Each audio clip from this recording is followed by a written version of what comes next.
You guys had a nice night's rest after identifying your items in the upstairs part of the Spelljammer Hall. As you wake up in the morning, it's very peaceful and quiet in the area around the port where you guys' ship is. Not much motion is around for this time in the morning that you guys are waking up at. You probably see a couple of the people moving up and down the docks, transporting goods in there, and you guys are all sort of situated for the moment. Left to your own devices, no orders or anything to follow. So the world is yours to explore and be free. So I'm going to open up the map for you guys. And you guys can decide what you would like to do, where you would like to go. And I just want to recap that you don't know currently where Talos is, which is where your buddy has fled to, your shape-shifting friend. And you also have a crew of Giff that are not on your crew. They were just kidnapped and turned into slaves that are still aboard your ship. So that's where we're picking up in this early morning of good old Astral Sea, good old Etheria. The day is yours to explore.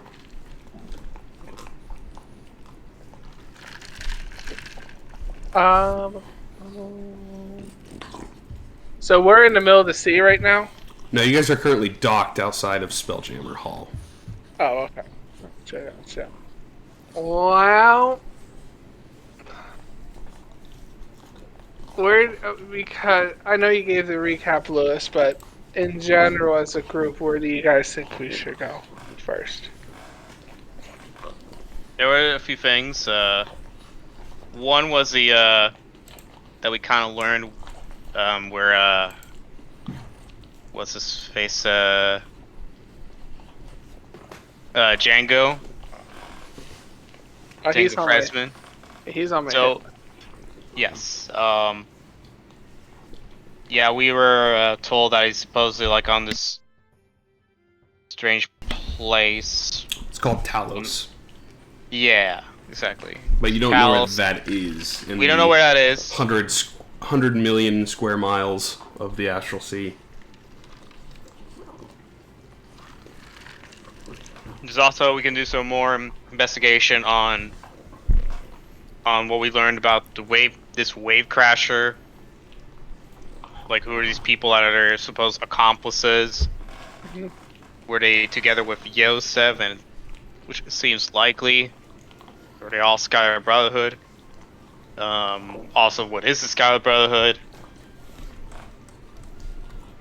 Well, oh, sorry, go ahead. I was going to say, I know I have a thing for Django, but if we know he's on Talos, but we don't know where Talos is, I suggest we find it, but we don't have to go there right away. So I feel there's more important things to do. We'll kick his ass once the time is right. I want you all to make a history check too, by the way. Because there is one NPC here on Spelljammer Hall that you haven't met yet that might be able to help you with some things, finding some things in the distance of the Astral Sea, of either Wild Space or Etheria. So, let's see here. Alright. And -1, and I got 18. There's a Got easy street guy. very important character that you've heard mention of, but you haven't visited yet.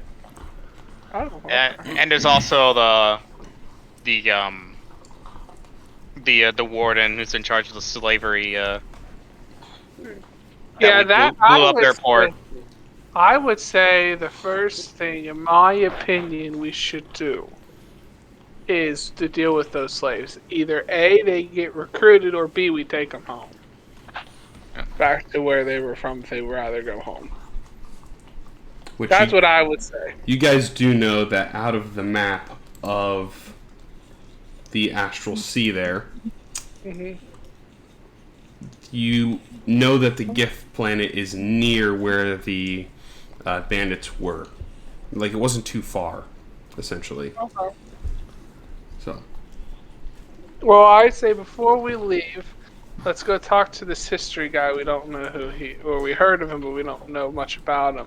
We can always go back and find him by going to go see Commander Buzzkill. Which Edward and Edgar, the Eds, you do recall hearing from Commander Buzzkirk a while back that on the top floor of the Spelljammer Hall in the tower, there is a person that is an occlumancer, which you haven't met him yet, but knowing what an occlumancer is someone that studies the eyes, and it studies, so you'd probably assume he studies something with his eyes to some degree. Okay. I would suggest we go talk to that gentleman in the tower before we go do anything too fancy. If you guys are all good with that. Sounds good, Captain. Oh.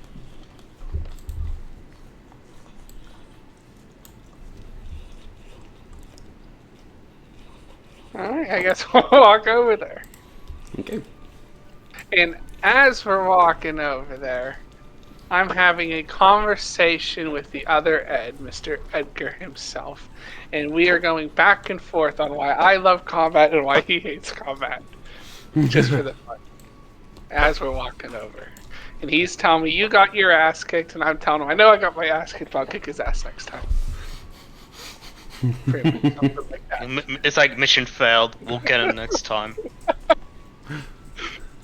So, you guys make your way up to the top floor there of the tower, and you meet an elegant astronomy room with the most powerful sort of telescope you've ever seen in your life. There's this older gentleman, looks to be like a stereotypical wizard of some form, that is currently looking through the telescope. And he turns around after hearing the door open up, and oh, I don't believe I've seen you all before.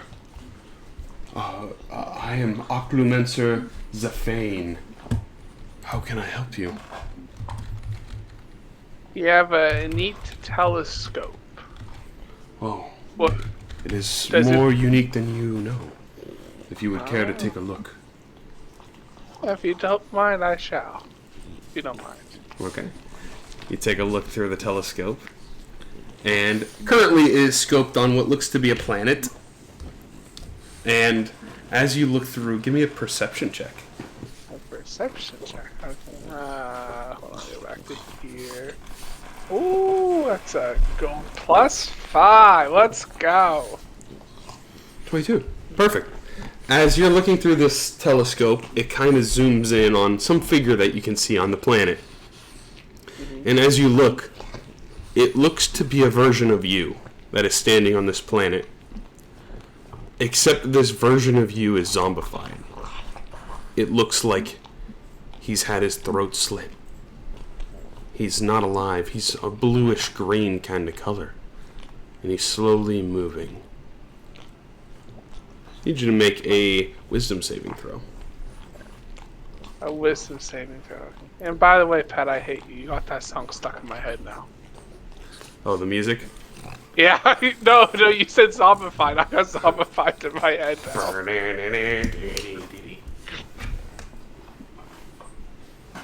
Okay.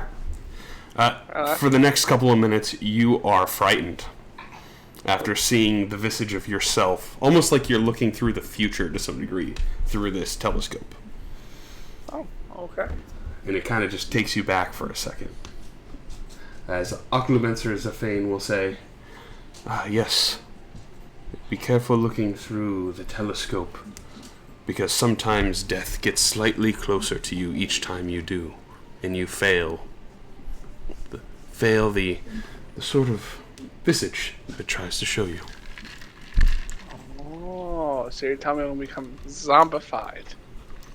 There is a possibility, yes. But that is not the only reason that brought you up here to my workshop today. What can I do for you all? I am going to let Garrett, Edgar, or Cortel take the lead for that one. So I pushed those 3 forward, like you guys talk. So, what are we here to talk to him about again? He can sort of help you find things that exist in wild space. Since he studies the stars, he can kind of pinpoint where some things might be. Or he can try to find it if you give him some time. Okay, Zafane. Thank you, Pat. Mm-hmm. We need your assistance in locating a particular individual.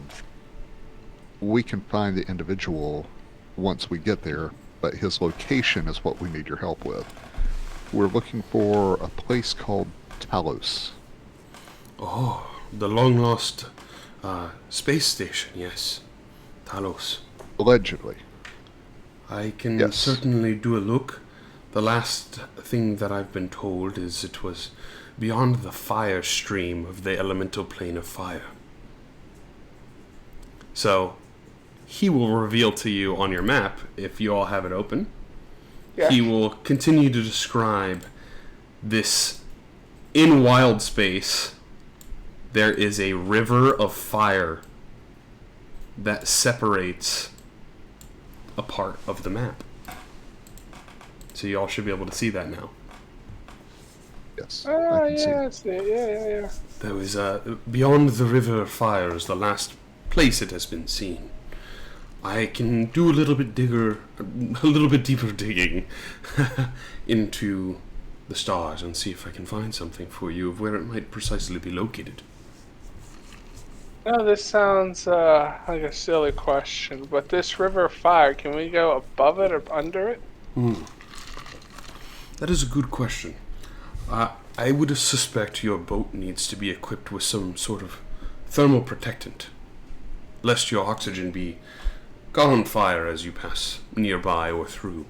As it is a stream of fire, it tends to bend in the direction of travel of the winds, or almost as something is controlling it.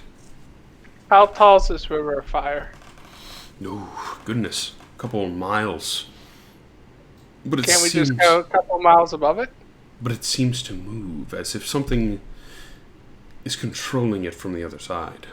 Oh, Or so somewhere no near. matter what, if we go under it or above it, it's going to follow us. That is a possibility. So I've been told. There has been a couple tales of previous planeswalkers that have made the voyage beyond and have made it back. I'm not sure who that would be, but I'm assuming their ship was equipped with something for dealing for that for the moment. I know who we're going to go talk to. Be a gentleman named Captain Elijah. Ah, the captain, yes. I'm He not sure might if he's know. made that voyage or not, but it might be worth a check. If not, we'll go back to Commander Buskill, because after that, I don't know. He seems to know everyone. Well, he is the boss here. It would make sense he knows his employees. Yes. Oh, good. Okay. I guess, well, before we go, I ask everyone else in our party, is there anything else we need to ask this fine gentleman? I'm like, yeah, we can. Can you also locate where the warden is? I'm not familiar with a warden. What The- person you might be speaking of. An Astor where he's spelling an Astor where slaves are being held.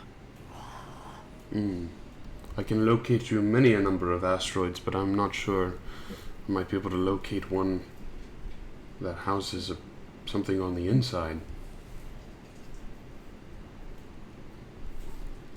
That might be why they're hiding on the inside of the asteroid. Mm.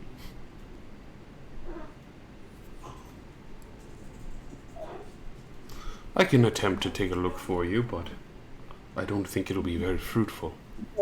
Do you have any other clues we can give out that might be useful? Any other references you guys heard? Well, what's your mystery, Scooby-Doo?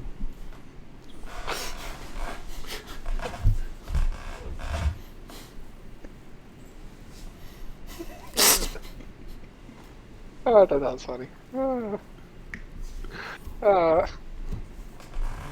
I really hate you, Fest. You say clues like it's a video game. Leads.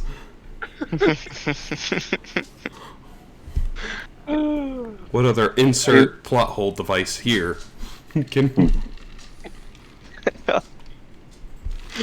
That's funny, yeah. Are, Okay. are you able to see the population of a planet? Depends on the planet. I could possibly, depending on the size or how big or how small it is. Is there a planet in particular? There's only a couple that I can think of that house populations near here. Or at least within our current space. We're trying to get some individuals home. We're just not sure where home is. He kind of thinks for a moment. Don't we know what their race is? You do know, yeah. But Yeah, why? he does think for a couple of moments. He's like, there's only a couple of individuals that are from this subspace that would be trying to get home, and that'd be if they are a beast of form, or a Hadazee, or a Giff. All their gifts. Ah, yes. He thinks for a moment. The Giff are very earthly in nature. And I would suspect, from the last time I checked, that they kind of orbit around the elemental plane of Earth, near the ring of asteroids to the southeast of our current location. So I'll open that one up on the map for you guys too. They're near Earth. It is like a smaller planet. It's an earthly kind of planet. So hence why it's by the elemental plane of Earth. Oh, I was thinking of our planet. No. This one's very much smaller. He'll tell you, if you go from one side of the planet to the other, it approximately takes about an hour of walking. That's about how big this planet is. Well, okay. Oh, alright. It's not that big of a planet then. Not terribly large. There is a decently sized structure on the planet, from what I've seen before, but I'm not sure what it does, or what it houses. So this planet of Earth that houses these gifts, do they have any neighboring planets that house PNG or JPEGs? I am not sure of those races. I just had to do it. I thought it was funny. I'm not sure. I do believe they are next to the elemental plane of Earth or stone. If you go there. He just kind of thinks for a moment. It's beyond my knowledge scape. Well, is Earth closer than that River of Fire? For you guys, it's roughly about the same distance because you can get your ship pretty much anywhere pretty quickly. It's just about knowing how to get there. Okay. Well, I say my recommendation would be let's get this crew of these gifts home, and then there might be someone there we could speak to who might be able to give us some guidance or aid for bringing them home before we go through this. I'm going to call it the Red Ring of Fire. That makes me think of more. And that would be my suggestion. And also we need to talk to...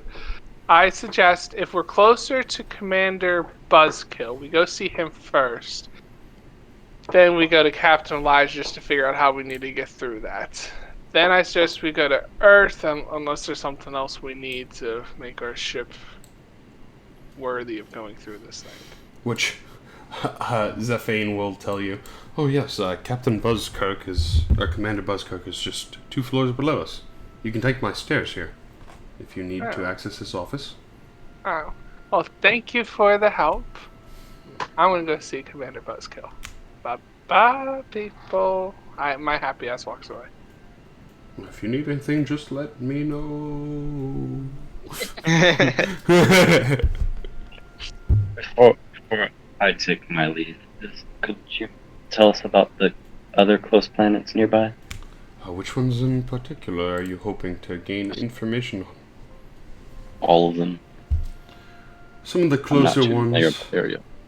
planet-wise, there's only one more main planet that I'm aware of. The rest sort of act as portals, and I'm not 100% sure of where the portals are, but I'd assume they're housed on some of the larger structures in the vicinity. Which he will point out 4 structures in particular. One is the elemental plane of earth, one is for the elemental plane of fire, one is for the elemental plane of air, and the other is the elemental plane of water. And he will say, the elemental plane of water is surpassed by you guessed it, a river of water that sort of separates the branches here of the wild space or Etheria. These are planes or planets? They're sort of larger structures that maintain the portal to those planes. Okay. Planet-wise, he only knows of one other planet that is not the Giff planet, and that is the one where the Hadazi are. In the very top right past the sort of elemental plane of Water's River.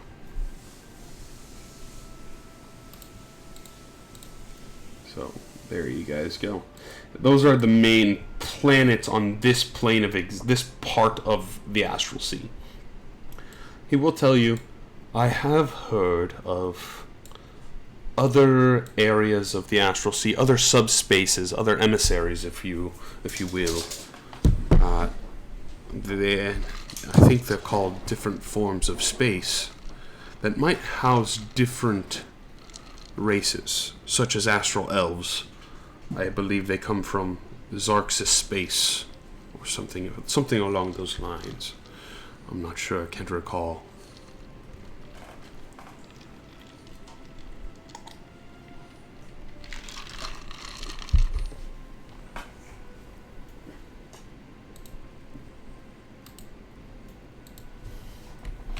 I hope this information has been beneficial to you. Yep.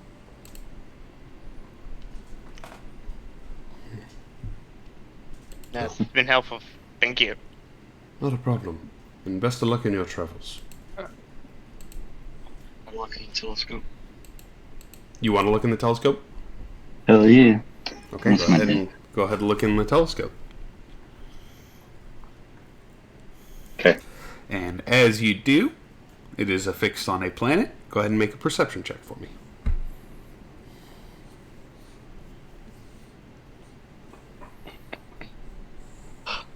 As you peer through, you see what looks to be a figure far away on the planet. Go ahead. You can't really make out what it is, or anything that gains interest to you at this point. So you're not subjected to the save. Yeah. But you know it is fairly far.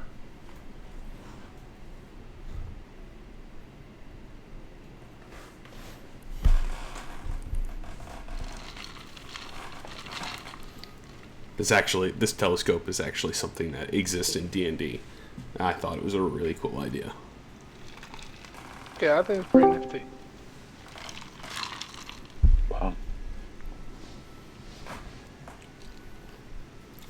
So, I'm good. well, if you have any other questions, just let me know.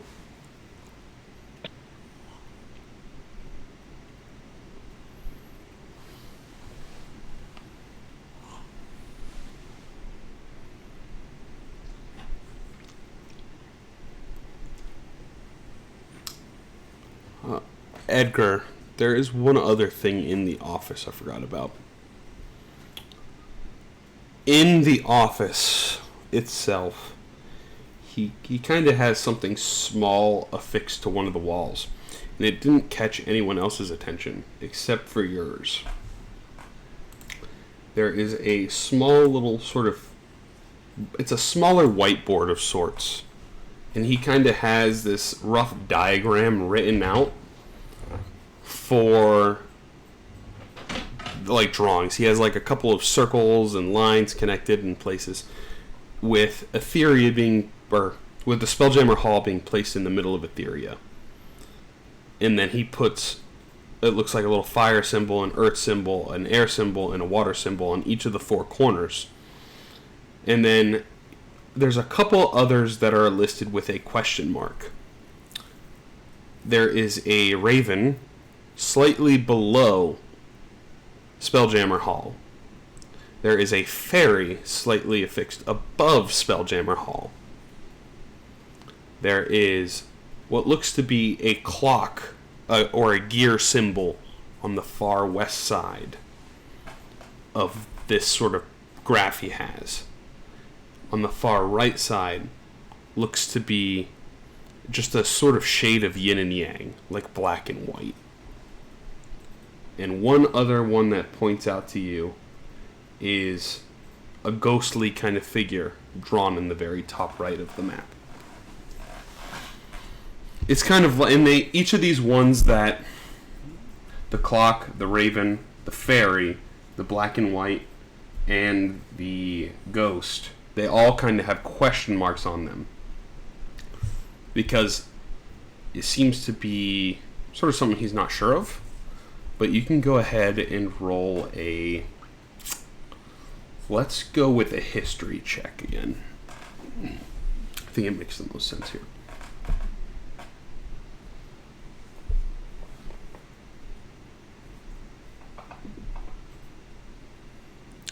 So looking at this map, you're not quite sure where he's getting this inspiration from, but it definitely seems based in something of why he's unsure. It seems to have some sort of pattern here, especially with the information you now know.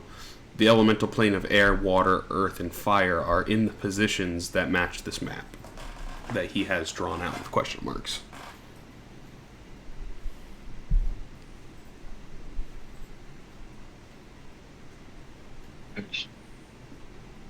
One question. He turns back to you. Oh, yes, yes. I'm just interested in this diagram you have. It's a little piece I'm theorizing. Haven't been able to prove it yet, but makes sense to me. Prove what exactly? Are you familiar with the hierarchy of the structure of the planes?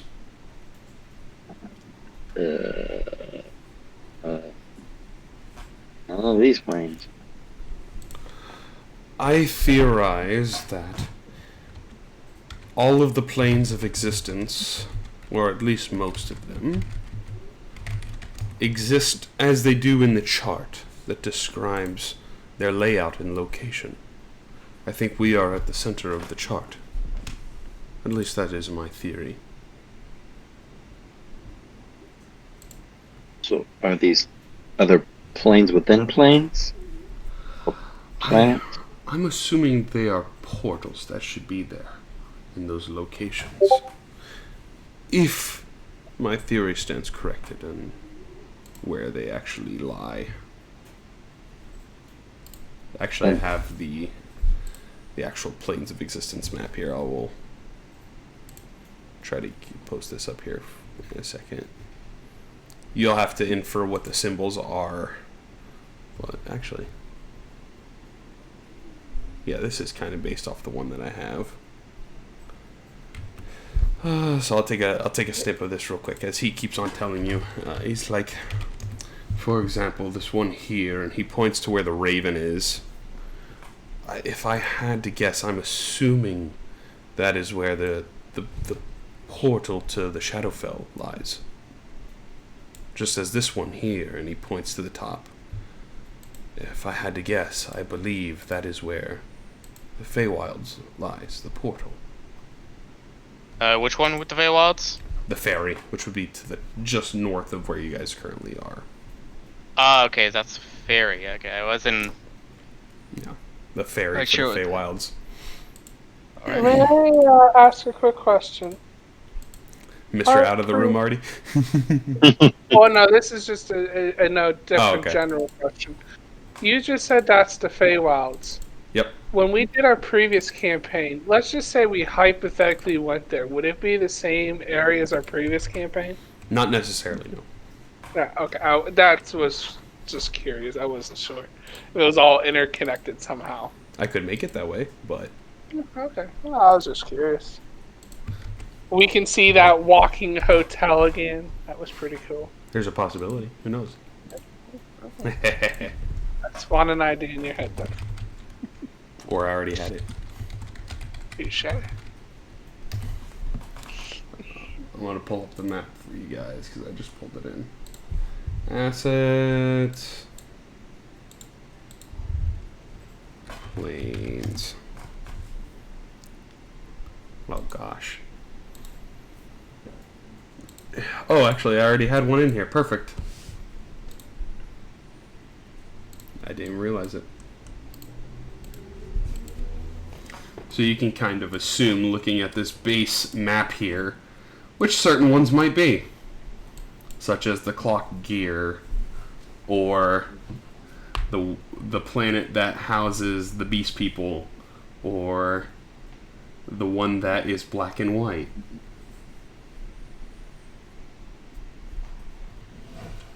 Using the base map here. And then if you note, the water, air, earth, and fire planes are all on the edges, with the Feywilds and Shadowfell on the top and bottom. And the material plane lies in the middle, which you guys already know, the asteroid belt that surrounds Spelljammer Hall. All of those asteroids house a portal to a different material plane of existence. So one might take you to Concordia. One could take you to Gary Gygax's world, and one might take you to Wildmount. Like, there's so many. Greyhawk. I couldn't think of the name. But each of those asteroids represents a material plane of existence. Hence why one of the ones you took before landed you in the ice plane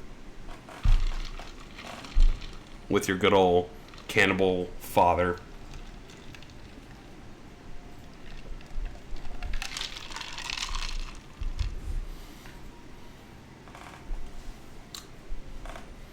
So, a little bit of an information dump, but I think useful information. And which plane was that we were in the, like, that snow area? It is its own form of material plane. Okay. So any planes that fall into the realm of an Earth, per se, are a material plane. Okay. All these other planes of existence have their own sort of rule and law and order and disorder.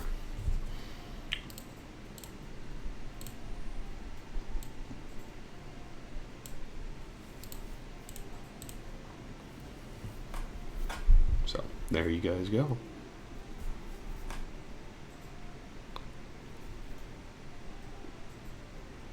And I think most of you can probably figure out, I don't think it's actually on that map, but you can probably figure out what the ghost plane is.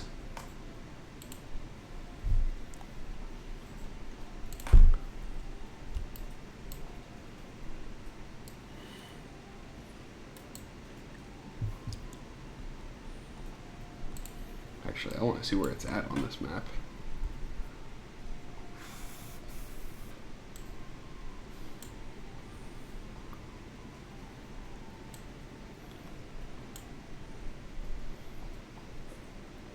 I think technically it would be the center plane. It's kind of tied in with the astral sea. Because the whole gray part that is within the inner plane to the outer plane, that is the astral sea. The big encompassing portion. That's why it houses all the portals to the different planes of existences.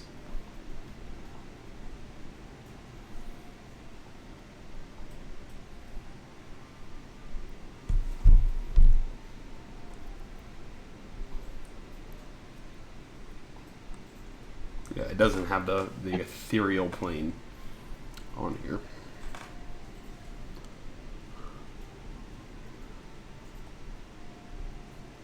But it has Elysium and the Nine Hells and Gehenna in the Abyss.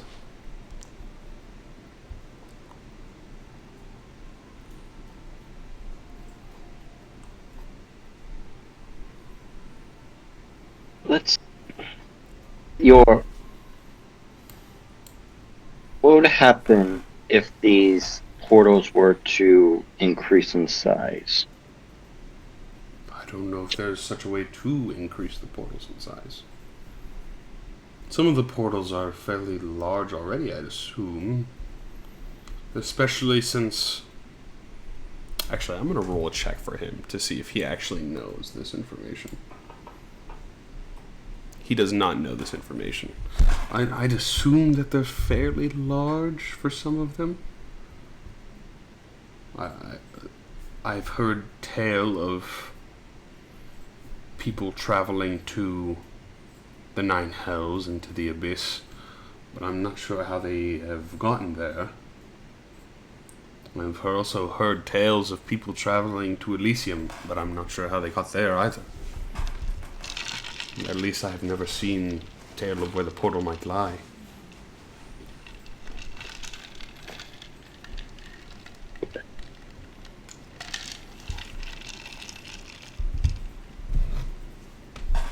So, what would be required of us for you to be able to see those? Those portals? I'm not sure. It depends on if they are actually findable at all. There's a possibility it could never be seen.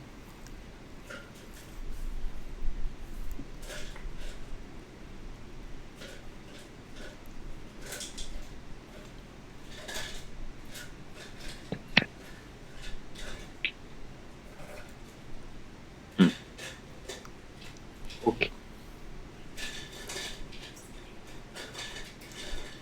I'm sure we will be back one day. They always come back.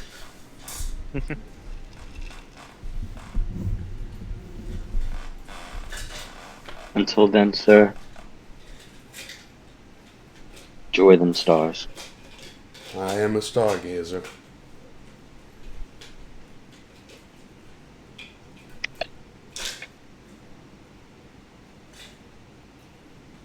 I should be good now. Okay. So where is your company going? I walked out to go see Commander Buzzkill. Okay, so you go to Commander Buzzcook. And downstairs, and you see he has a kind of wooden latch at the top, at least coming from where you are, is at the bottom of the stairs. That sort of leads down the further stairs into his office. So you lift open the latch. You see him. Commander Buzzkill. You see him currently. He is sitting there. It looks like he's signing some paperwork. Ah, hello there. What is going on? I was just speaking to Gandalf upstairs, and we have a question for you. We want to go after Django, and we heard he's in Talos, and Gandalf upstairs said he is over where Talos is located past that Fire River. We want to know, what do you call it? How to get through the River of Fire. And excuse me one second, Edgar. I've seen the first movie. I've seen one of them, so zip it. There was only one planeswalker that I do recall he was able to make it past the River of Fire. He was more powerful as a mage, able to shield the boat as he did. Apart from that, I'm sure there might be some upgrade or some form that you could equip to your ship that exists out there. Who is the planeswalker? Well, that's the difficulty. It was Aquarius. Aquarius Moonlit. Long while ago.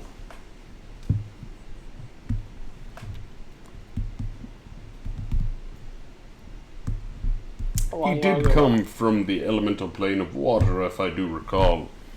So, there is a possibility that they might have some knowledge or something there for how to get past.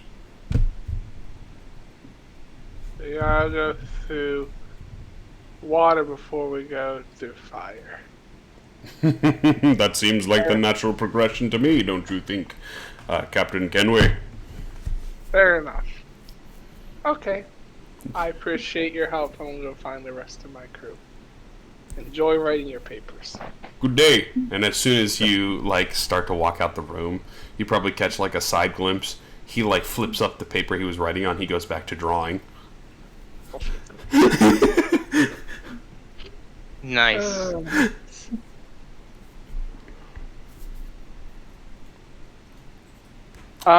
So I tell everyone in the crew, or everyone, what I discussed, and my recommendation is we go to the Giff planet, free the people, see if they have any insight. Then we go to the Water Tribe, and we go see what's their names from the Water Tribe. From Avatar, I can't think of their names, but whatever they are, we go see them and see if there's anything interesting over there. That's my suggestion, unless someone else has something else they want to do.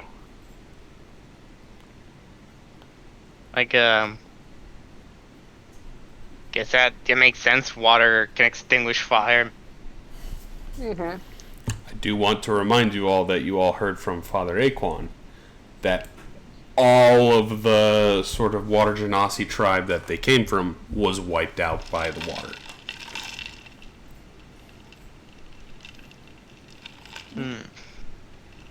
That is part of their tragic backstory. There has to be some sort of remnants there. It's almost like they have spells in D&D to help you breathe under the water. Edgar, can you cast any of those spells?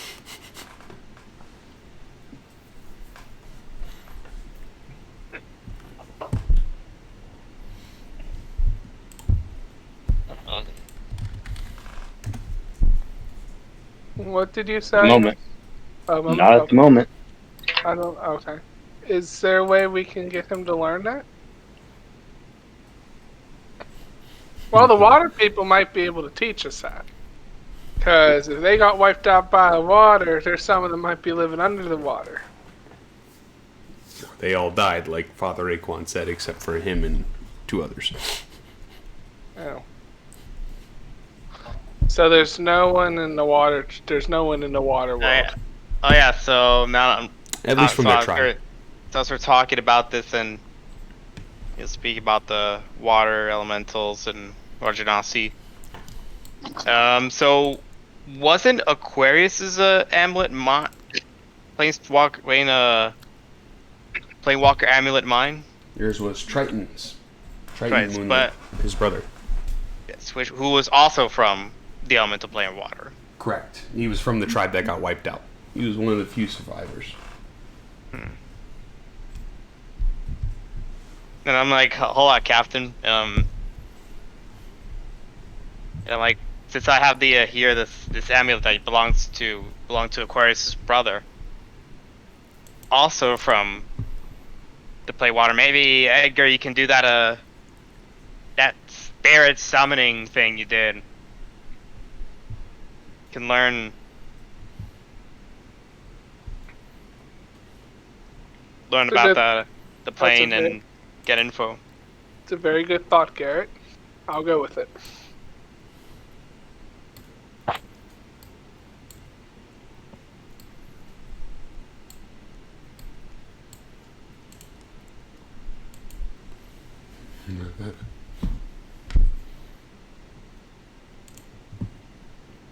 Don't think that's how that works. No, Garrett's like, why not? I think that I need to actually see the body. You need the corpse. That is correct. And I'm like, shit, well, it's worth a shot, and I put away the amulet.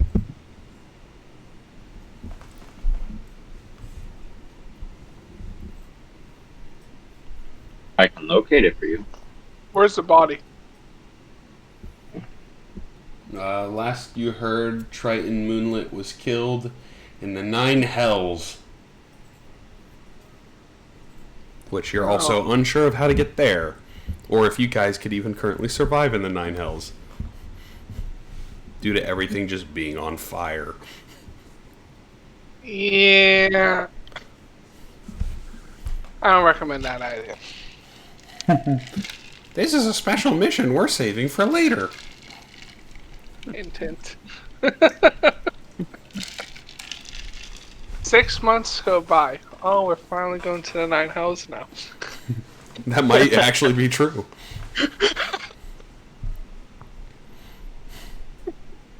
Well, why don't we do this? Let's just go to this Giff planet. It's earthy. Alright, there might be a refugee there or something. You never know. We might learn something there. That'll be my suggestion. If not, we come back here and we regroup.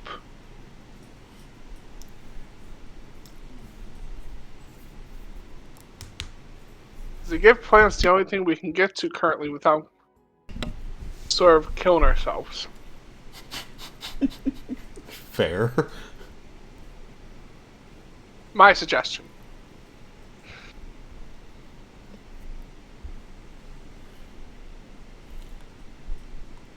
All right, that works for me.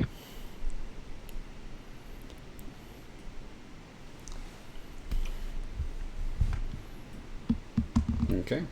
So I'm you like, guys- as we were talking, Edgar's like handing out these like energy bars, like munching. I was like, oh yeah, do it. So, you guys are going to board your ship and get ready to fly over to the Giff planet. Yep, that works. I'll go get in the captain's seat. You sit down in the helm and put on the helmet over your head and close your eyes, and you feel connected to the ship once again. You're able to take off any direction you want. I think for you guys are level 5 now. It'd probably take you about a half hour of travel to get here. So I want someone to roll a survival check as your guys are going. See if you guys get an astral sea encounter.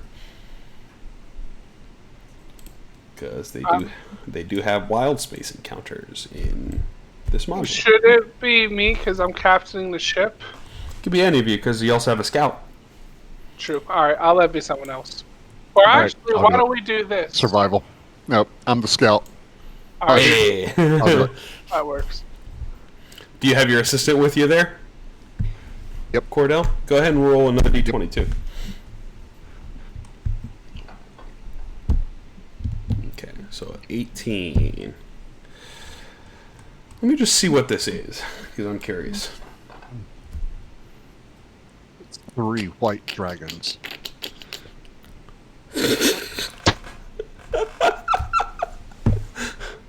What? No, the math is something's wrong on this math. Okay. Yeah, that's what it was. It didn't roll a D100, it rolled a 2 and it picked the wrong thing. Ah. Actually, I'll just take the 2 then. That makes sense. That's actually kind of funny. So, as you guys are flying, you see a couple of Chwinga that you had seen before, and they are riding space guppies, which are these tiny little fish. Wow. So you see these little Chwingas, and they're just like riding these fish, having the time of their life. Wow. Actually, here's the picture. There you go. So as you're riding, you see a couple of Chwinga, and they're just like flying through space, just doing their own thing. As you fly by, they kind of wave at you like.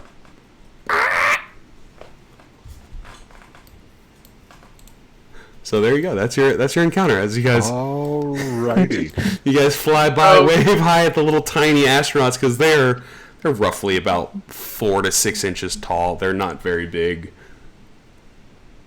Turns out there's traffic in space. Yeah, little elemental creatures. But it takes you about 30 minutes, and you pull up outside this smaller planet. This planet is roughly, it would take you about an hour to walk from one side of the planet to the other. You guys can currently see what looks to be a Civil War reenactment that is happening between one side and the other, where each side has a sort of fence or a wall mounted up between the two halves of the planet, and they're firing guns back and forth. And you're like, oh wow, this is awesome. They're doing like a little Civil War reenactment, until you see one guy get hit by the bullet and he starts bleeding out and dying on the ground. You're like, oh, it's not a Civil War reenactment. And then on one side of the planet, the other side of where the fighting is happening, you see this larger sort of temple. And on either side of the other halves, the other hemispheres of the planet, it looks to be tribes, 2 separate tribes. Because you guys can fly around the planet relatively quickly with your ship. So it is up to you to see what side you want to dock at, as currently your Giff compatriots that are riding with you are like, oh, we're home! Yeah, we're home! I can't believe it. It's been so long.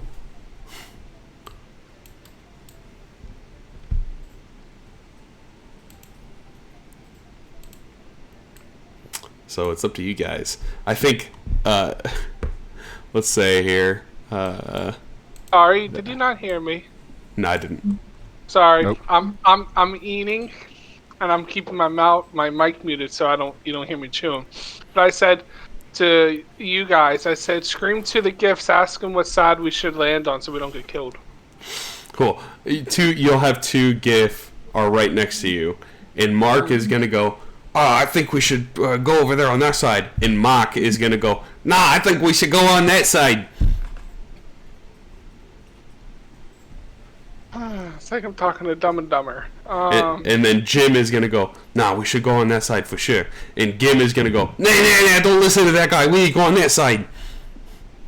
Because you have a couple of Giff that are from both sides.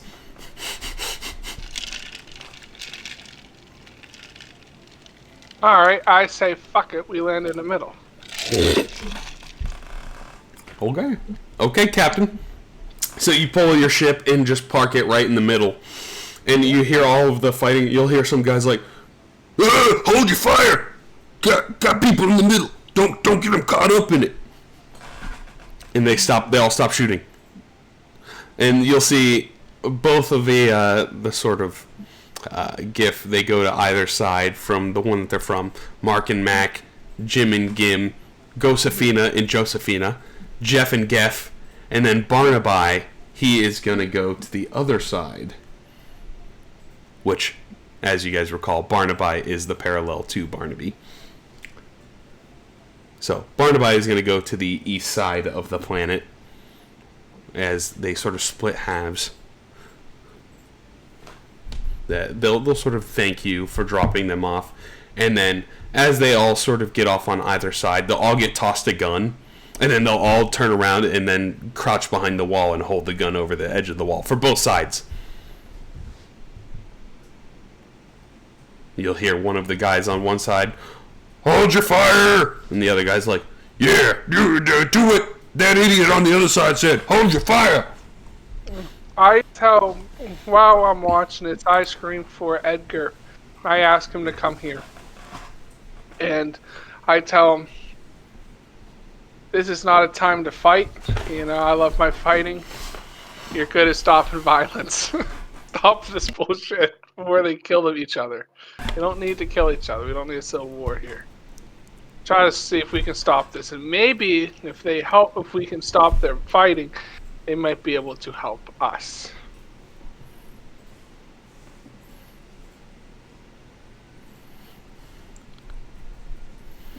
I give him the most condescending look. You what? I give you the most condescending look and say, "You're our captain. You should help him. If you don't help him, then why should we look up to you?" Because you're the talker. You're the one who never wants violence.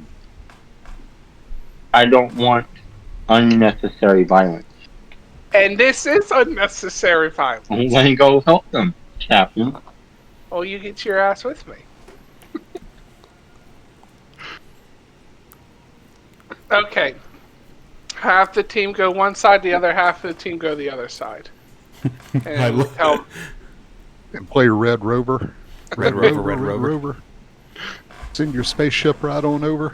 Yeah. And we find each the leaders on each side, asking why the hell they're shooting each other. So I want to hear the combos here. Sounds like an invite. Is it Cordell and Garrett on one side and Edward and Edgar on the other? That's fine. Yeah. Who am I teamed up with? Garrett. Oh yeah. And before that, I'll be like, before you do that, let me try a thing here. Time to activate a psychic whispers,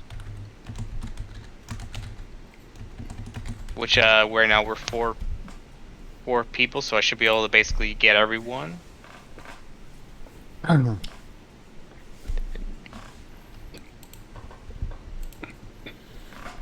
So right now I have it active for 2 hours.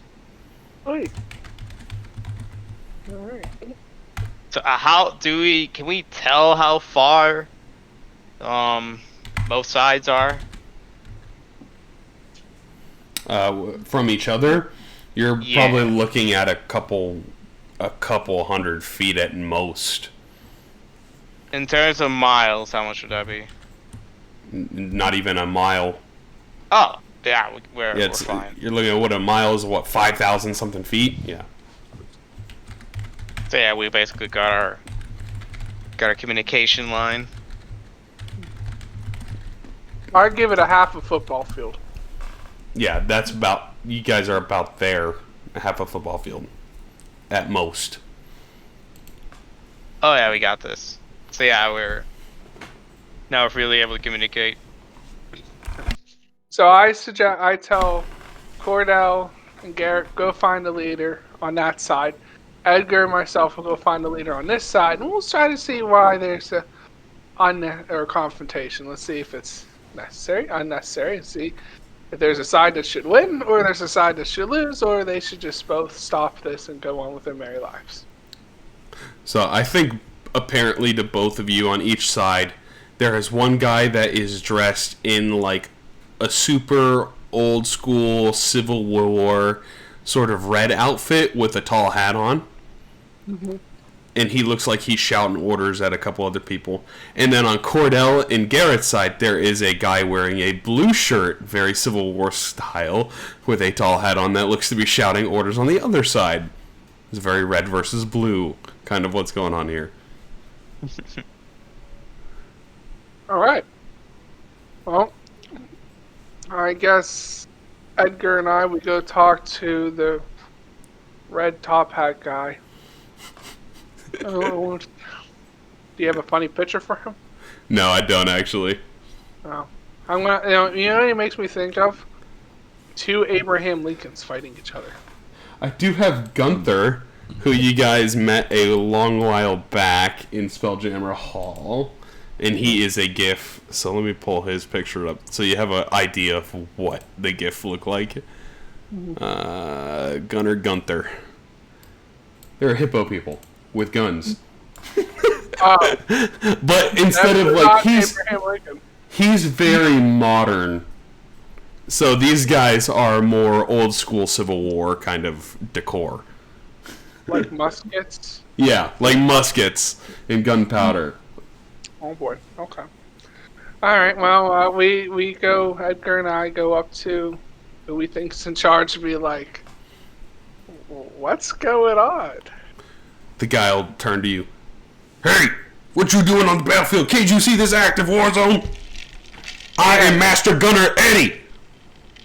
I don't care. Why is there a fight going on? You didn't answer my question. Because those guys are stupid over there. They think our name is called the Jiff. Them idiots, don't they know it's the Giff? You're joking, right? In simultaneous order, Garrett and Cordell. The guy on the other side. My name is Master Gunner Edie. We at war because those guys over there are stupid. They think we're called the Giff. We the Jiff. So you guys get the exact opposite side of the story. But over the same thing. Okay. So, this is ridiculous. Okay. It's ridiculous, okay. You know what? You guys are all hippos. Alright?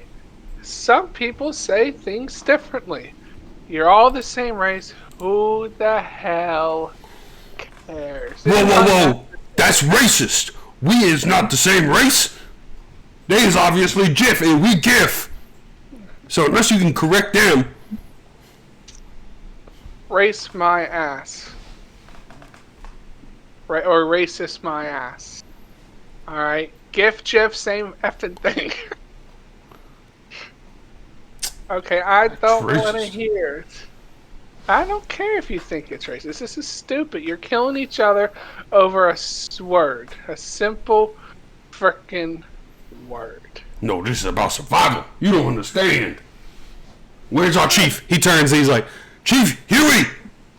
And then Huey comes over. He's another hippo guy. He looks to be a little bit larger. Yeah, hey, I'm Huey. What's up? Hey. Out of my way.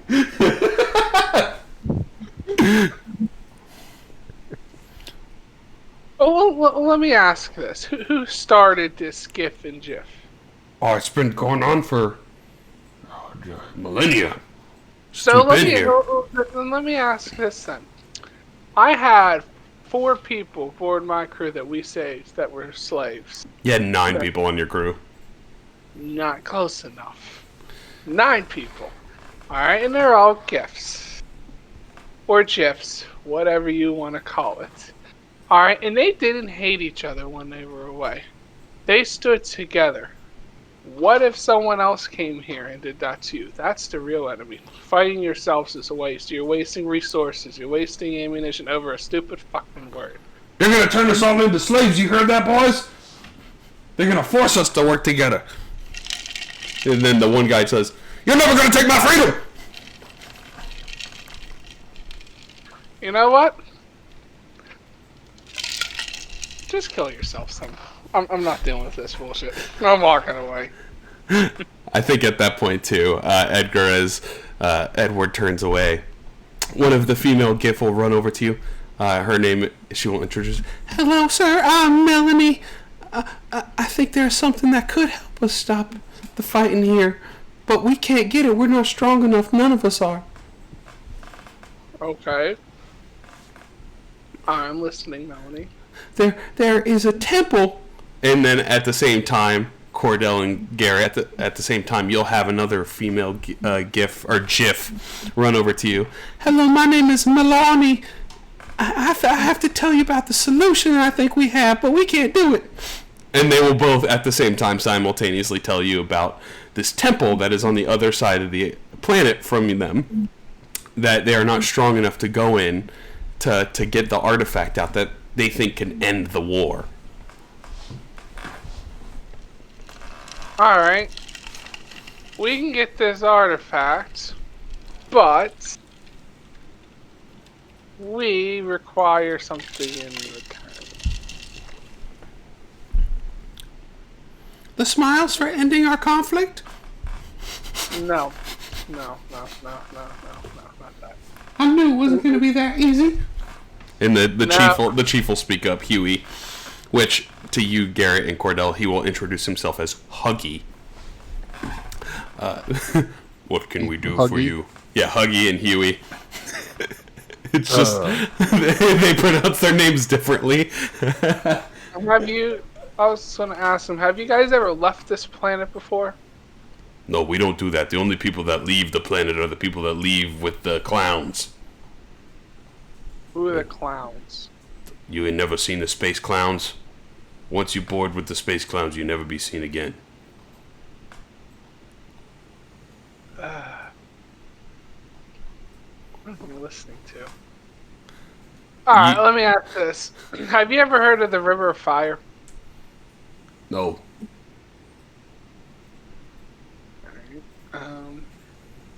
Which you guys had a Giff in your party that was with the space clowns.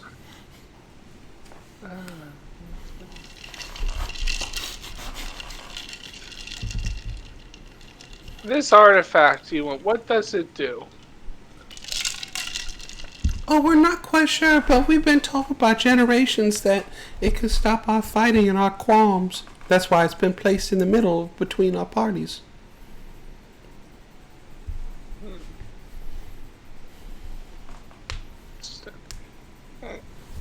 What's your currency around here? Oh, How much? we normally barter. You normally what? Barter. Harder. Okay. Well, we will do. Excuse me. This job has 1, 2, 3, 4 of us. 200 gold pieces. I don't know what gold pieces are. We don't deal with currency. But you can keep whatever else you find in there that we don't need. Deal. Alright, let's go find this artifact. So we might find use for it. Let me ask this. If this artifact stops this conflict, can we keep it afterwards? Depends on what it is. Alright, touche. Alright, let's go find what it is. If it's a permanent effect that gets laid, or if it's a one that's persistent on it being there. I think that's kind of what I was getting at. Okay. Let's go find it. Okay. So you guys want to board your ship and travel to the other side where the temple is? Is it faster than walking? It takes you about, at this point, since it's directly across the planet, it's an hour. If you board your ship, you'd be there in like a minute. Board the ship. Wow. We tell them, wait for us to come back before you start trying to kill each other again. I want Edward Kenway to roll a persuasion check, and I want either Garrett or Cordell to do it for your side. Alright. Persuasion check. Did you just tell them to kill themselves? Are you gonna do the persuasion, Cordell? Or I said not to kill themselves. I think I'm in the bucket for skills checks tonight there. The last one I rolled a 5. No, I'm pretty sure you said kill each other. I don't care. No, there you go. You have a great little short, charismatic buddy with you there, Cordell. So they're like, fine, we'll give you a little bit of time. You better be hasty though. I'm like, yeah, don't worry. We'll see what we can do to end this war. We don't really appreciate it.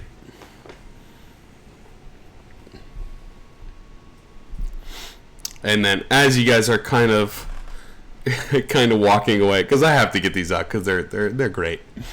I think Eddie and Edie, they will both turn, and Eddie will yell, "Go there! Go get him! Rally the boys! We're breaking for lunch! Tell Gordon to get ready!" And Edie will yell to the crew himself, because Gunther is the one that is currently at Spelljammer Hall, so he doesn't have his cohort here, his co-part. And he will yell to the crowd himself and say, "Jordan!" instead of Gordon. Rally the troops. We gotta prepare some food. Breaking for lunch. So they're gonna split their ways and go have lunch for a while.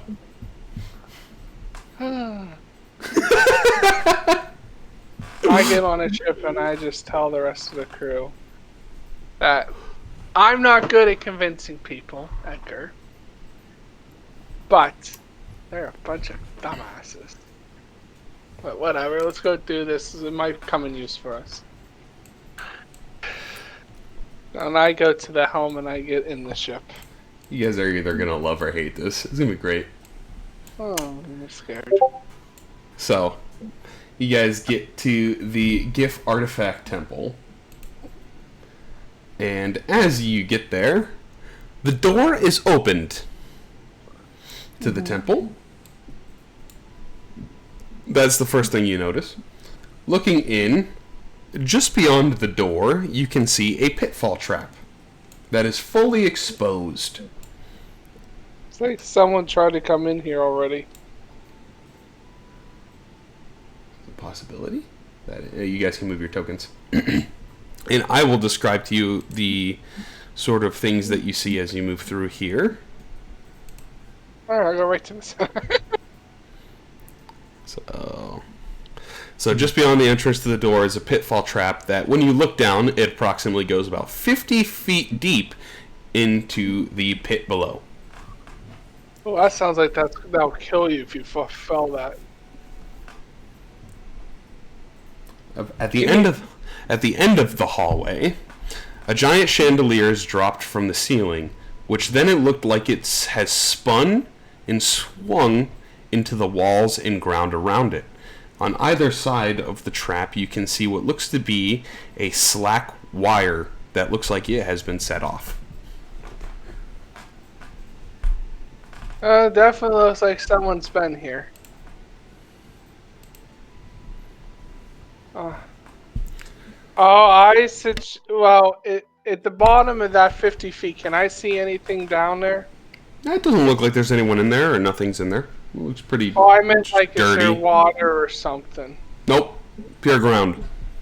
Well, can you die of fall damage in this? Oh, yes, you can. That's what I was fearing. It's a d6 for every 10 feet.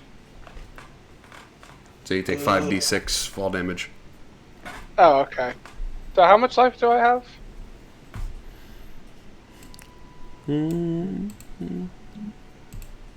34? Oh, okay. So it's not going to kill me. No, not even at max. It'll hurt. Oh, that'll hurt. Okay. And if something else is in here, it'll kill you. Well, I will try to jump. Try to jump over it. Oh, easy enough. You can, now that you know it's there, you can kind of just easily jump the 5-foot gap. Oh. Each of you can too. And the chandelier is the thing marked as hazard on the map. Oh, I thought that was. The pit is the black thing at the top by the door where I had your tokens. Oh, okay. Well, then I walk past the chandelier that says hazards slowly. Okay. Anyone gonna follow me? Or am I gonna be the lone wanderer? Going there, Captain, obviously. So right now I got the what's it called again? The ring of jumping. So you can't jump on yourself and jump over it? Yeah, I could pretty much jump at 3 cast times the your jump. Well. You jump halfway down the hallway. Skirt! Like I assume like I can now like jump kind of like like I imagine it kind of like Sonic. It's 3 times your strength score. So you can jump 24 feet. That's pretty far. That's almost as far as you fucking run. So yeah, it's not too bad. Not too bad. So is everybody else coming into the room as well? Yeah. So I assume I'm able to like probably jump through that over the hazard. Easy. I'll make the attempt to jump. So Cordell, easy enough. Jump right over the pit. And the hazard, it is just a down chandelier, and you see the slack wire on either side. You don't see any blood, so it doesn't look like anyone got hit by the trap, but it is definitely bashed into all of the walls in the floor. Okay. You know, before we go further, just an idea I'm thinking about here. Is there a way we can spring the trap or rebuild the trap? Because what if there's some mean motherfucker in the send room or wherever we go, we run into someone. If we rig the trap, they might spring it. Because when they came in here, they knew it was already sorted. So maybe we can do something like that. I don't know, an idea. You can certainly attempt to if you want. Sure, what would I roll for that? Why not? It depends on which one you're going to try to do. Let's do the hazard one. So you got to try to figure out how to rewind the chandelier into the ceiling. Yeah. So go ahead and give me an intelligence check. Intelligence. That's on the main page, correct? Should be your skills Oh, is it in skills? or investigation check. Let's do investigation. Investigation. That is an intelligence based check. Oh, great. Mine's -1. That's fine. But yeah, Pat. It's So pretty good. apparently, is the ring of jumping a 2-min item? It should be, yes. I think so. Okay. Should say on it. Yeah. Yeah, it just requires a 2-min, but I don't know if you're gonna Yeah, that is a make requirement. it a 2-minute. Of course I am. It's fine. No, I have no issues with that. Just wanted to make sure.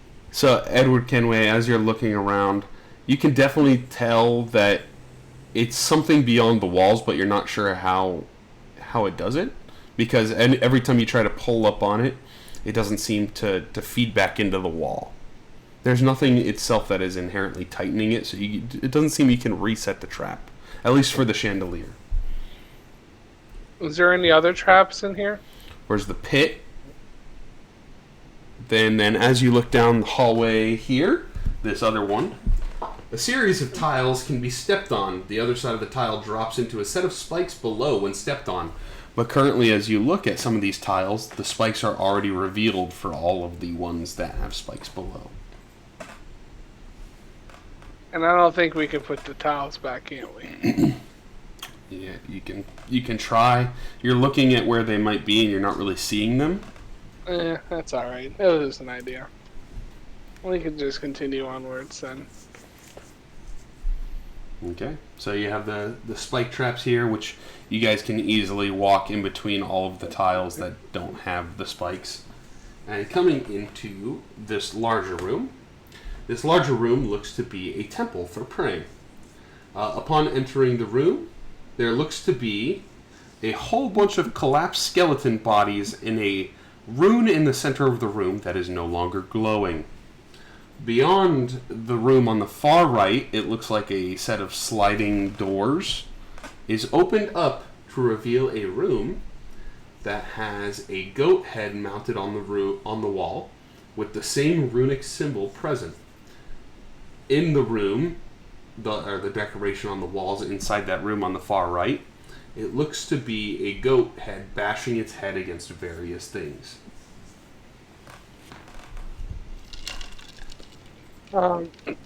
After looking at these skeletons, can we tell if they look like hippos?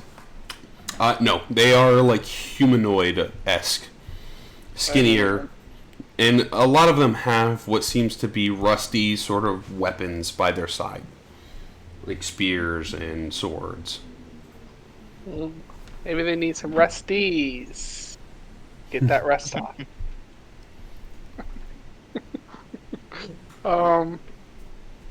I guess let's just walk around the room and see what we find.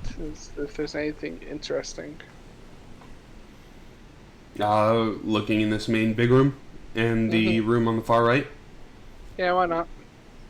Looking around, give me an investigation check. Should we all do that? You can if you're looking. I'm looking. Yeah, that's nothing. Okay.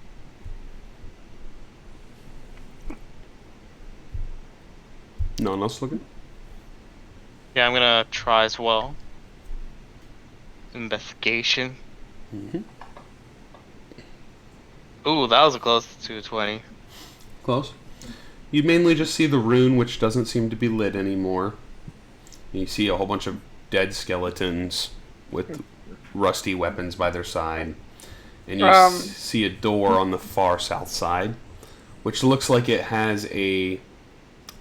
It looks like it has a kind of prison bar gate in the floor that looks like it can raise up.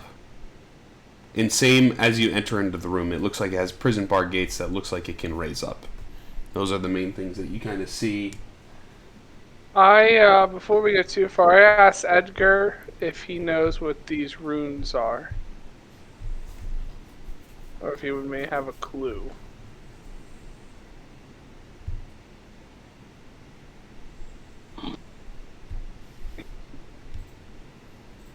Edgar, would you like to make an Arcana check? After I cast animate dead skeletons. Okay. On just one or two? Just one. Just one? Okay. Maybe skeleton. Curse you, conjuration magic. The worst one in existence. Why is it the worst one in existence? It just shifts initiative. Oh. Like you won't be blasted in one hit. There we go. Skelly boy. Skelly boy. Does he change his HP or anything? Whatever the skeleton is. Or is raised animate dead? Yeah, just whatever the stats are for a skeleton. He will get the average HP 13. 13. Boom, boom, boom. There we go. Okay, then I'll try to do the check. The for the Arcana. Yep. Go ahead and make an Arcana check. Come on, 0. Close enough. Close. Yeah, you're not sure what this rune does. Why did Hang you on, want hang on. zero? Oh, wait. So I It's can a have it dirty through. one. Yeah, like I was checking, and it might have to be a No, it has to be on the dice. nat 1. Yeah. Yeah. So yeah, you Wait, basically you roll the worst roll for a halfling. I know exactly what this is, Captain. What is it? It's a ruin. Oh, okay. Worth a shot.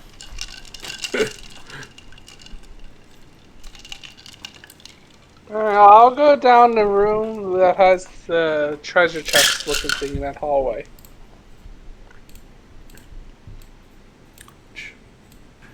As you guys come down the hallway here on this one, I forgot to put that there.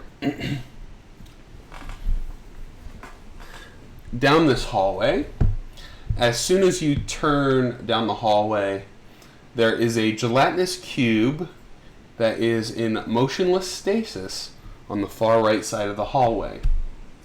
It is currently behind a glass door, which looks to be set off by a pressure plate on the far left side of the hallway. And then, Edward Kenway, as you peer around, you can see a larger chest at the end of the hallway. Let's open it. So Open it, and it like Dark Souls, and it'll try to eat me alive. I want everybody to set their tokens where they would be momentarily. I'm at the chest trying to open it. Because at the end of the day, I'm a pirate. Okay. Probably be just like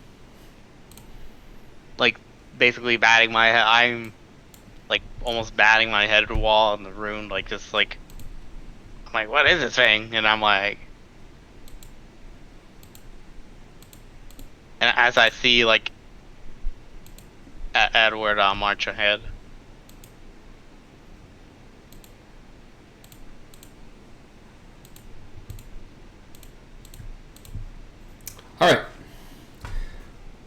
So as you open the chest there, Edward Kenway, you immediately hear a bunch of gears start turning. Ching, ching, ching, ching, ching, ching.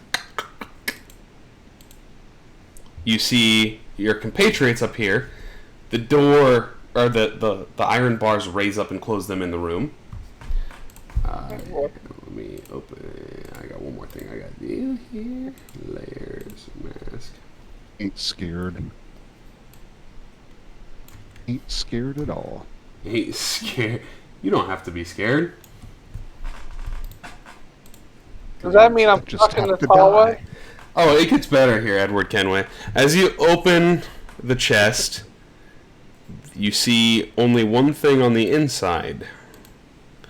Which I need to get out the thing here. Gift plant. You see a note at the bottom of the chest that says, I already took the artifact. Good luck remembering how to get back out. Relic Seeker Vraska. Wonderful. And also in the hallway that you are in there, Edward Kenway, you got a little buddy that appears just above the chest. So I gotta add him to the initiative here. So does our room like open up to the one we're at? Which one? The one that Edgar, Cordell, and myself are. Oh, you guys are blocked in this room Oh, okay. with the iron bars. And I'm walking this hallway with the iron bars. Yeah, that's the kind of thing that's going to be fun, because I kind of thought you all would be together. But it makes it better this way. Oh, great. Because as soon as all of the traps reload and spring and hide up, the rune starts glowing again. I think Edgar, Garrett, and Cordell, you would note that that room that was once visible on the right, you see a bookshelf that slides closed and blocks it off. And then the rune starts glowing, and all of a sudden, some skeletons start walking out of the rune. So that's where we're going to roll initiative. Oh, boy. This friend that's near the chest, is this an enemy? Oh, I get to re-roll that. Yes, it is, buddy. Oh, wonderful. I have to fight it by myself. Never split the party.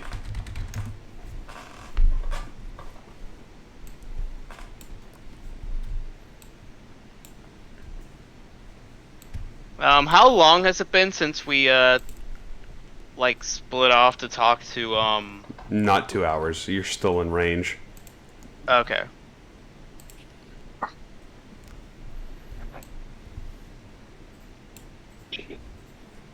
I'm just going Might to be time for a dice color change. delete that token so I can... Okay. It's not too bad so far. There's only 3 skeletons and 1 water elemental. Okay. So, let's go to the top of the initiative here. And I'm assuming I'm facing the water elemental. You gotta do whatever you gotta do, buddy. Are they mean? You're gonna find out. Does the skeleton share initiative with you, by the way, Edgar? Looking. Sorry, looking. Looking? Yep. I don't think so, but I use a bonus action to command him. Okay, so he So, shares yep. initiative with you. Okay, there you go. So, Edward Kenway, you're actually first. Alright, it's this water element, is it made of frickin' water? Oh, it is. Yeah, let me pull up a picture for you, bud. Because if I would shoot a gun, it'll probably go right through. If I hit with my sword, it'll go right through it. Yeah, he's made of water. So, my weapons are, as the sound of it, completely useless. You don't know that. That's right, you don't know that. I want the dungeon master to confirm that your weapons are totally useless. Yeah. Are they? You're not sure. Alright, okay. Why you need to attack? Or run. let's make this interesting then. So what I'm gonna do, I'm gonna sort of do something here interesting. I have on me a oil flask. So I'm gonna go back 1, 2, 3, 4, 5, 6 spaces. Make a deck save for me. Deck save. Hold on, let me find it. Skills. Well, actually, before I do that, let me tell you what my idea is. Let's see what I'm trying to do is possible. Okay. Before I do that, I want to go back to 6 spaces. I have an oil flask. I sort of drop that before I go, and then I take my gun and I shoot it once I get back to 6 spaces to sort of try to light a fire. Yeah, I'll give it to you. Okay. Okay, that's my idea. So, alright, so he will. deck save. Yeah. So the water elemental is gonna swing at you as you run away. Alright. Which is 17 hits. That you succeed on the deck save.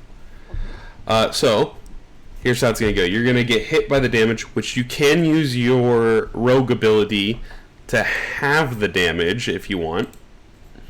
Is that only once? Once is a reaction. You get uncanny dodge.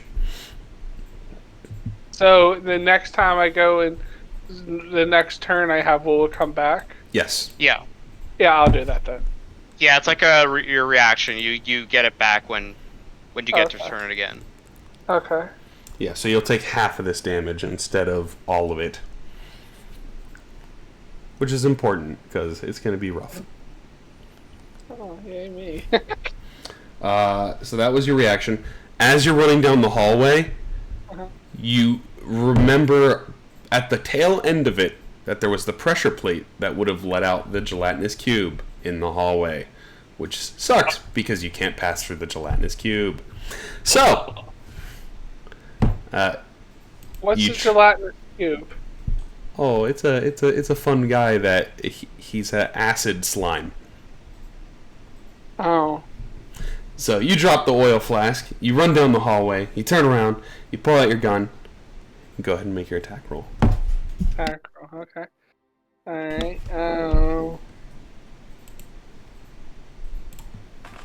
get my gun. Actions. I know I won't have advantage for this.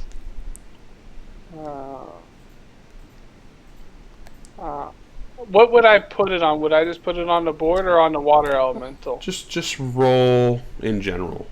Just roll an attack roll, and I'll decide. Yeah. You pull out your gun, explode it. It catches fire, and a 25 does hit the watermelon elemental. So he is on fire, and he will take 5 fire damage at the start of his turn. Now, in my inventory, do I now lose my oil flask? That is correct. So, how do I get rid of it? How many do you have? I literally have 1. Just set it to 0. Boop. You have 0 now. Alright, cool. Perfect. Alright. Alright. Is that your turn there, Edward Kinway? Yes, I guess. That's a fun one. Ooh. Alright. So we're going to go to... It makes it worse. I'm fighting it by myself. Edgar and the Skeleton.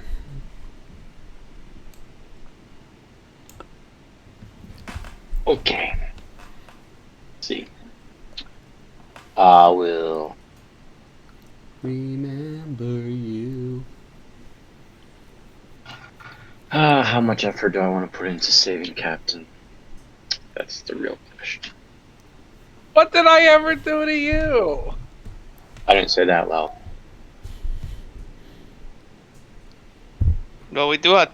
Right now, we're connected telepathically, but I don't know if you intended to send that telepathically or not. No, I never said that telepathically. Okay, let's see. Let's just... Jesus Christ. Alright. I will use my...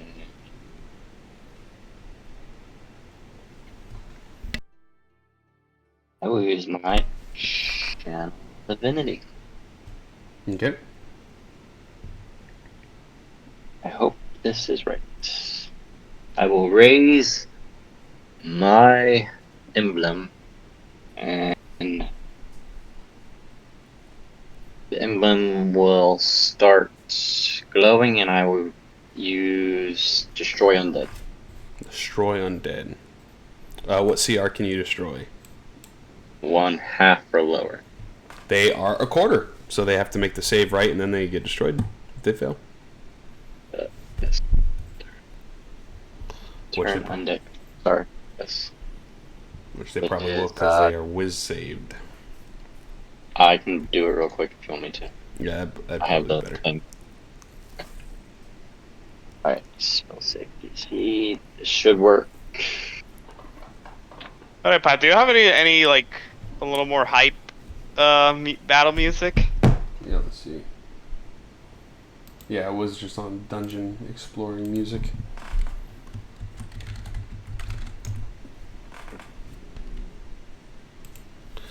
Yeah, all three of them just explode. So I don't have that anymore. So you have one round currently. As you see, more are starting to form through the rune in the center. Would the animate dead skeleton die as well? He's out of range. Oh, oh, okay. Okay, I didn't know it was going to be in range. Alright, there's my action. Bonus action. God be a way. I will have mine just get close to the circle. Okay. Just so it keeps the attention off Cordell and Terry. So I don't. Do they just all spawn anywhere on the circle? Looks to be in the center of that room, yeah, on the circle.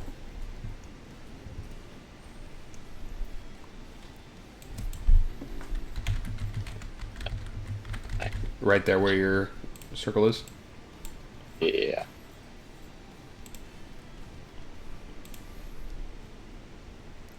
I think I can. I cannot hold his X.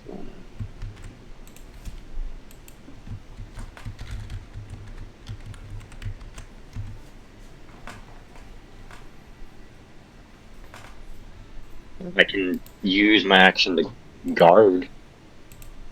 That was a bonus action to, or what? Yeah, the Destroy Undead is bonus action. I think a lot of the Oh, really? a lot of those moves are bonus actions to win that Channel Divinity. The Channel Divinity is an action. The bonus action is just to Control the command skeleton. my skeleton. But it says one of the commands I can do is just guard. What does that mean? I don't know, just like have them guard that area. So So he'll attack it next turn? yeah, Oh, that's so. Nothing. okay. I'll just have them attack next. Alrighty. Yeah, because currently there is no Skelly Boys.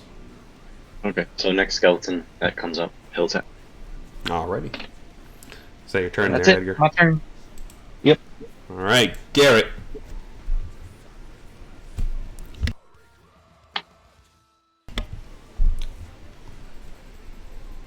So I see that. So I said it correctly. So now there's like a bookcase right in front here. No. So on the bottom, the hallway that goes to Edward Kenway, and the one that goes to the entrance, those are iron bars. Like prison bars. The bookcase is on the far right. You saw it close. It kind of slid and it closed the room to the right. Okay.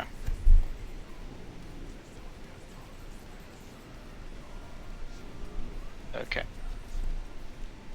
So I'm like talk telepathically like, Captain, are you okay? What's going on over there? I'm getting chased by a water elemental. You need to somehow get these iron doors open for me so I get out of there. Or iron bars, whatever you want to call it. There has to be a way to open them back up. Alright. And I see, and I relay that, yeah, it seems like there's some weird skeletons, but Edgar blew them all away. Alright. See if we can find anything. Alright, so I search around the room. Obviously, I'm not gonna step on the rune. I'm letting Edgar handle it. And is there anything we haven't like properly investigated yet? I mean, That you could already be, checked like- out this room. You saw the room to the right kind of close up with the bookcase slid back over to block the door. Actually, let me just put a friggin' arrow. So the bookcase is there. It just kind of like enclosed off that area.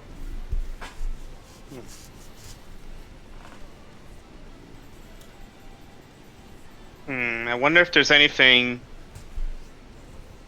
in or around the bookcase itself. It could be a way to deactivate either the bookcase or the bars. I wonder if there was a whole room behind the bookcase. That'd be crazy. Yeah, I think right now the bookcase is the best item of interest, so I'm gonna try like investigate I that. believe that the master would do that. So what are you doing to the bookcase? He's fondling it. I mean, do I because he's so- do I notice any strange book or anything? Give me an investigation check. Okay.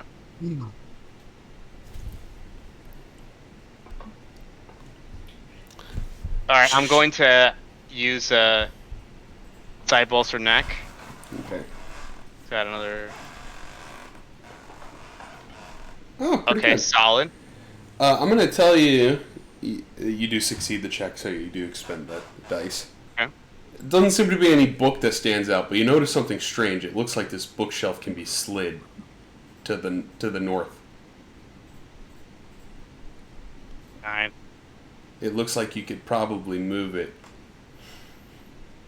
Alright, so I don't know if I use my you consider using my action to investigate the bookcase. I'll give you a bonus action for that, since you're a roguey boy.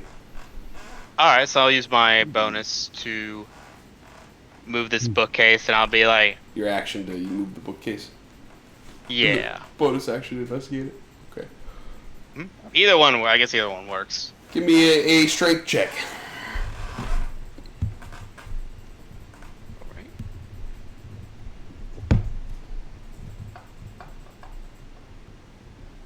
I'm gonna use my, I believe I can use the knack again. Yeah, it uses fail an ability check. Okay.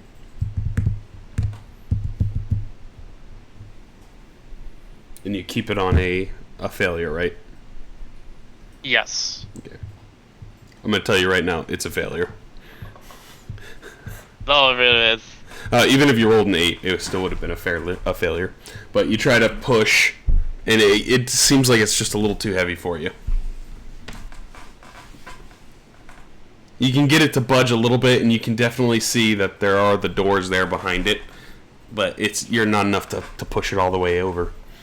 Yeah. So is that your action there, Garrett?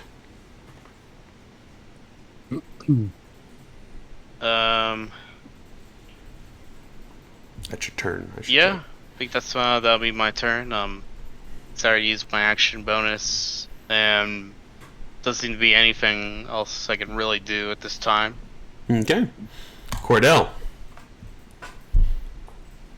I'll walk over and give Garrett some help trying to move the bookcase. Okay. So use your action to dash over and then just pull it with him? Yep. Okay. Give me a strength check.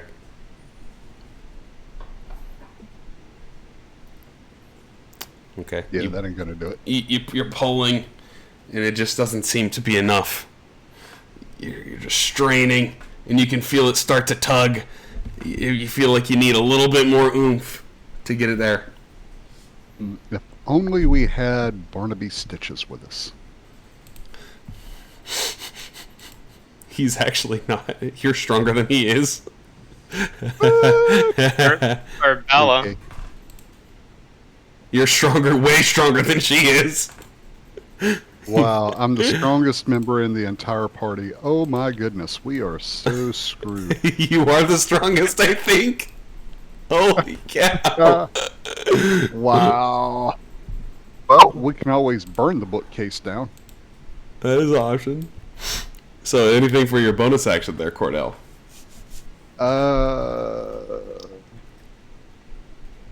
No, I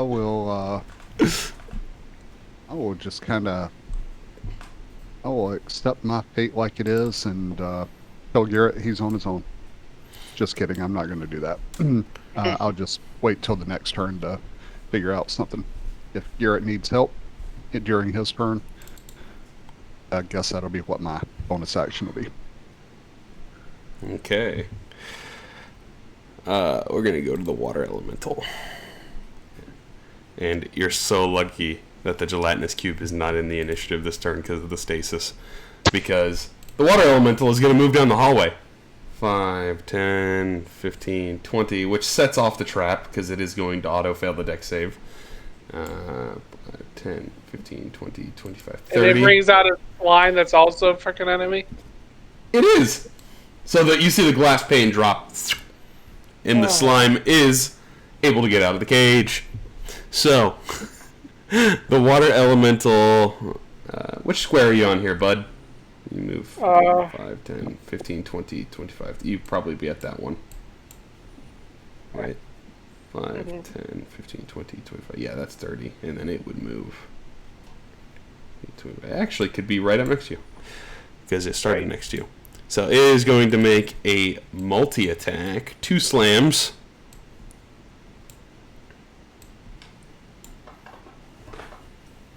That is an 11 misses, the first one. Second one, a 19 hits. Would you like to use your reaction again? Yes, Actually, I do. You didn't get it back yet. Oh, wait. Oh, fuck. Yeah, you didn't get it back yet, so you will take the full damages. I can't block it. That's what your AC is blocking it. So that's 10 damages, and that'll be its turn. The gelatinous cube, you see it shimmer a little bit. And it starts to slowly trudge out of the cage, but it is not going to move this turn. Edward Kenway, it's your turn. You get your reaction back. Alright, before we do anything, can I see, really quickly, if there's any way to get the hell out of here? What do you mean? Is there any way to release these iron bars? Nothing? Oh, you can't even see him right now. You have to get around the corner. Alright, I'm gonna try to get to the corner here. Would you like to disengage first so you don't get hit by the water elemental? Yes, I like to disengage. So that is your bonus action to disengage. So 1, 2, 3, 4, 5. I'm at the cage. Is there anything I can see? You can see into the room. It looks like more skeletons are starting to shimmer and shape at the bottom. Can I fit through the iron bars because I'm skinny? No, you cannot. Damn it. It does look like with enough force, you could pull them off of the roof and shove them down below, though. The iron bars? Yeah, you could pull them down. Can I try If that? you're strong now enough. or no? Yes, if you would like to, that's your action. That's my action then. Would you like to do it? Yeah? Yeah. So what Go do ahead. I do? Strength check? Go ahead and give me a strength check. This one's a little bit harder than the bookcase. I don't care right now. Oh, where's strength at? There's 9. Oh, he's got a minus uno.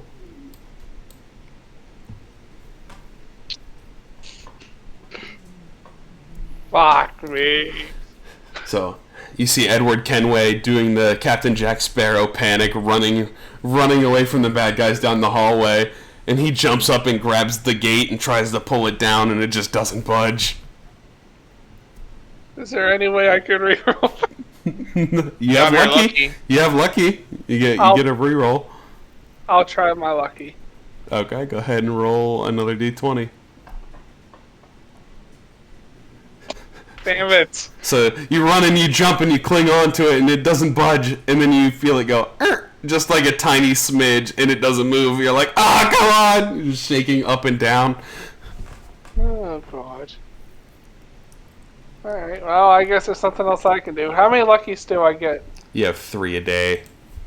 Alright, well, I'll wait to use it for next turn. Okay. I guess I can't do anything else. Edgar. Okay. So I might, depending on how you roll this.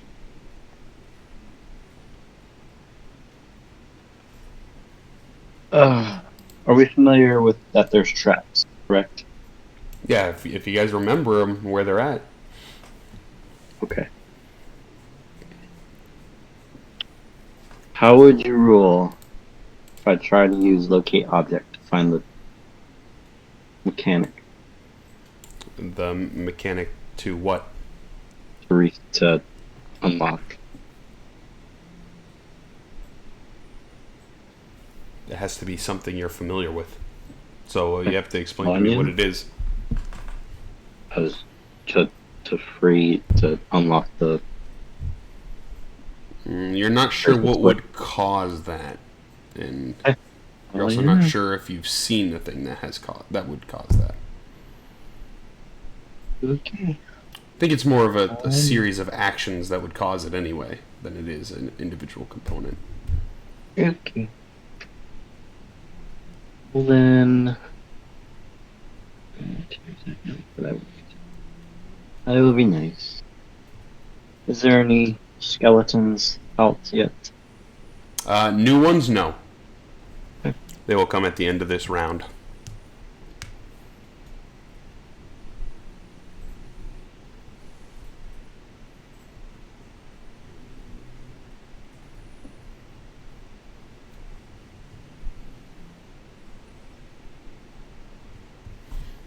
Okay, I will use my bonus action to cast Spiritual Weapon here. So I can see him running, but I don't know what it is.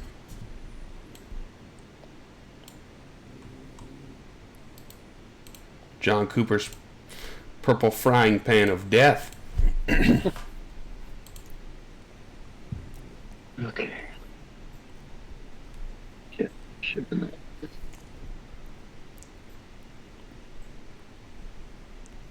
Okay. Then I will.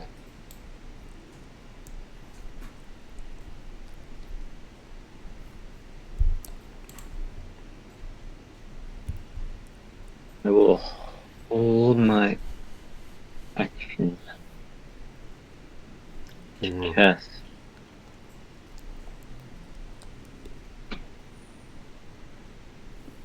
To cast what? Frostbite. On the next zombie, or whatever comes Yep. up. Yep, the very first thing that comes out of this portal. Perfect. Okay. That's it. Alright, we're gonna go to Garrett.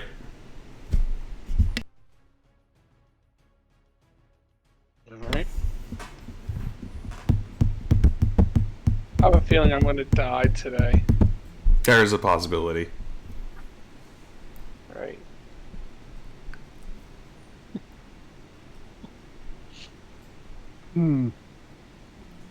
Leroy Kuzma.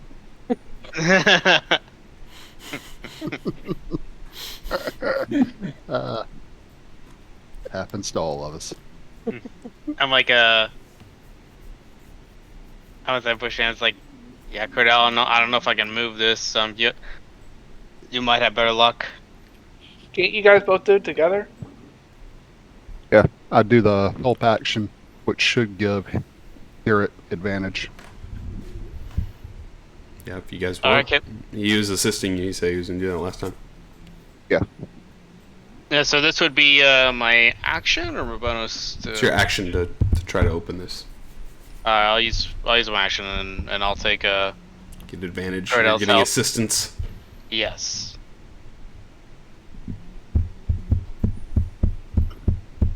Alright. Be a strength check. Yep. Why is the frying pan behind me? Because you have Edgar helping you. What is the frying pan gonna do? Beat the shit out of him. Oh, You turn the frying pan into A dying pan for the bad dying guys. pan. Yes. So strength check there, Garrett, at advantage. Alright. No, Oh, I can re-roll that one if I wanted to. So it's just some giggles. Go ahead, do it. Do it, you won't. Jeez. Dog is barking. Alright, so Alright, that'll be. So take the 16 then. 16 with Cordell's help. You push the good old bookshelf out of the way, and you see two doors that are loosely attached that look like they can be pushed open. Hmm. Which you can do that as part of your movement if you would like. Yeah, I'll be doing that. Okay. So you once again push the doors open, unveil the room that has the goat head in it. So on the far back of the wall, there is a goat head that has a series of runes all over the head. Inside the room, you see a whole bunch of kind of pictures painted on the wall of a goat bashing its head into various things, such as a tree, another goat, and a couple other things. All of a similar theme.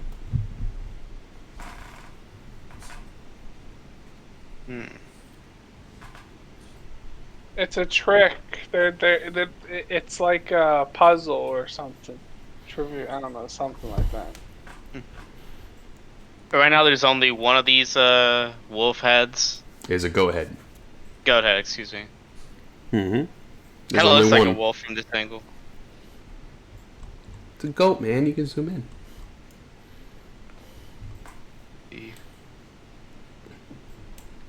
Yeah, if I zoom in, yeah, I can see the horns now.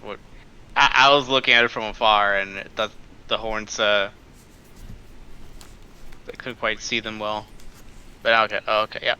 So what you doing here, Garrett? 25 Nice. feet in a bonus action dream.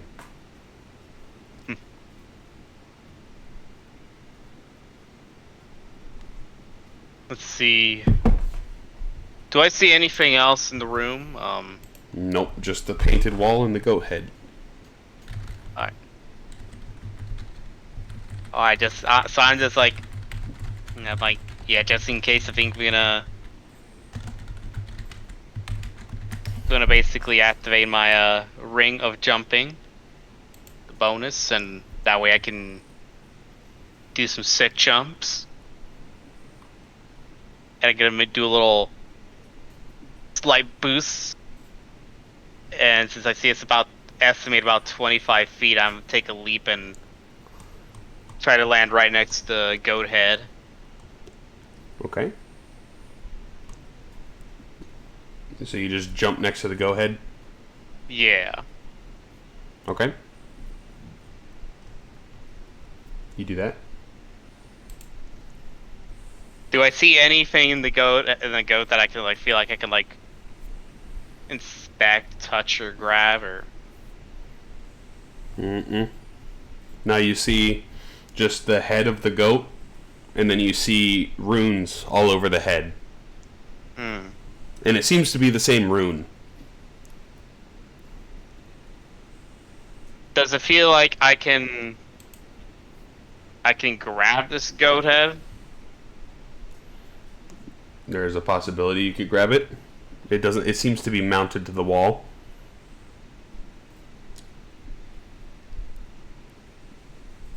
I mean, it's like sort of like a frame where I feel like it can easily just get out of there, or No, it is like mounted to the wall. okay. Do I see what's it mounted to? Does any like screws or anything? Anything it seems hammered? to be sort of embedded into the wall or melded into the wall. Okay. Alright. So I basically use my My hint at trying to tell you pulling the head off the wall doesn't seem to be the solution. No, I got it. So yeah, I'm gonna use my psychic whispers to tell Edgar, like, hey, yeah, I see the weird rune symbol thing that's on the floor on this goat. Come check it out. And I think with that, I'll end my turn. Okay. I think Brett has an idea here. Cordell, what would you like to do on your turn?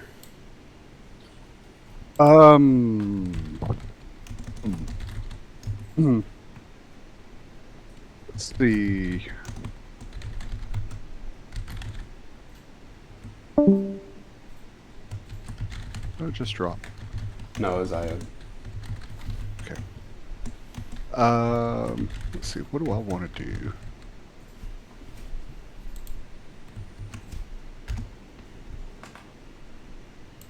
We don't have a way to get the captain out from behind the gate. Edgar is chilling, sipping on his tea, watching the captain struggle. And I am trying to decide if I want to try to help the captain or if I want to continue to help Garrett. Alright, I think I'll go in here and help Garrett. What you got going on, Garrett? Since this goat head here has the weird symbols over there. Same rune. So could we maybe match up the symbols on the goat head with opening the gate to get the captain out? Here, let me describe the situation to you again, Cordell. The rune on the goat head, it seems to be, they match the symbol on the floor in the other room. And then there's the depictions on the rooms here. As you come in, you see a goat bashing its head against many different things.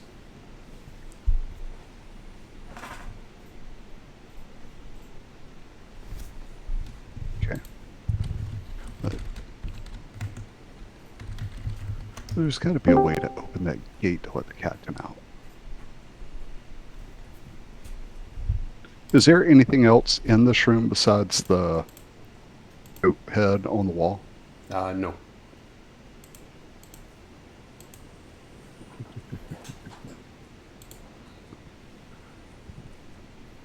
Hey, Captain. Yes. Can I see We're if still there's using anything on movement, by the way, Cordell. Initiative.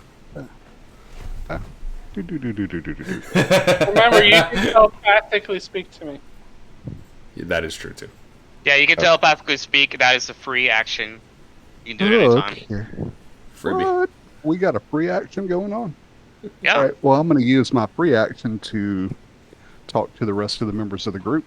Ask the captain if he can see anything or if he saw anything before he went in the hall to help him open the gate. And I'm assuming Edgar can hear it too. Yeah, right now we're all connected telepathically. All right. Well, when we first came in, I didn't see anything with the traps. Just thinking about respringing them. So there must be something in that chest is what did it. That the element is in front of right now that's coming towards me. So maybe if I move the chest out of the way, I would see how to open it. But I would have to somehow get around the element. He's sort of covering the whole hallway.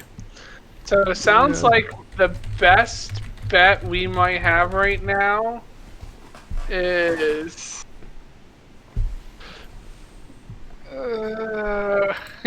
maybe you guys try to rip down the gate or the iron bars because I tried it and it was a budge. We might be able to do it together. Well, in first edition Dungeons and Dragons, there was a bend bars lift gates percentage score.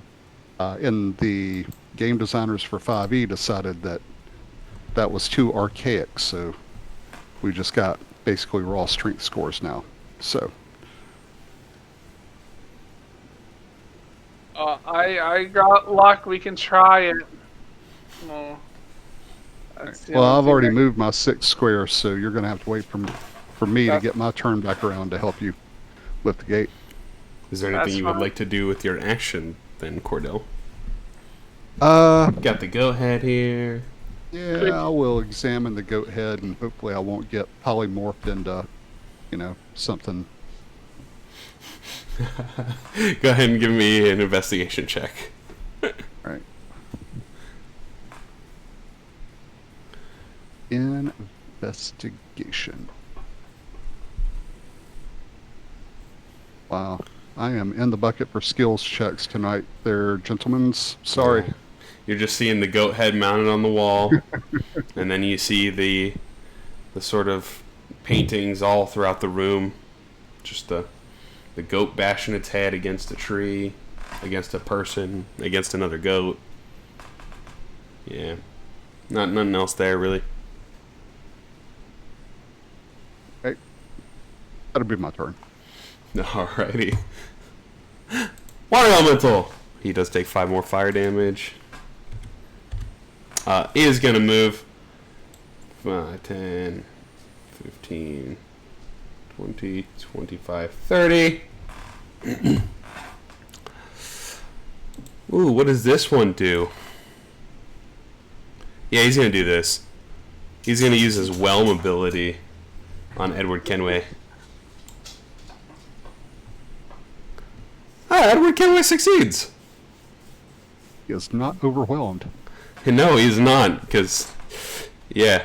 So this is kind of a shitty result, though. Oh, it's kind of perfect. So since Edward Kenway succeeds, he doesn't get consumed by the water elemental and sucked into it. So let's have a roll here. Edward Kenway, roll a d6. On a 1 through 3, you get pushed into the bars and you take a little bit of bludgeoning damage. On a 4 through a 6, you get spit out on the other side of it with the water element, or with the cube.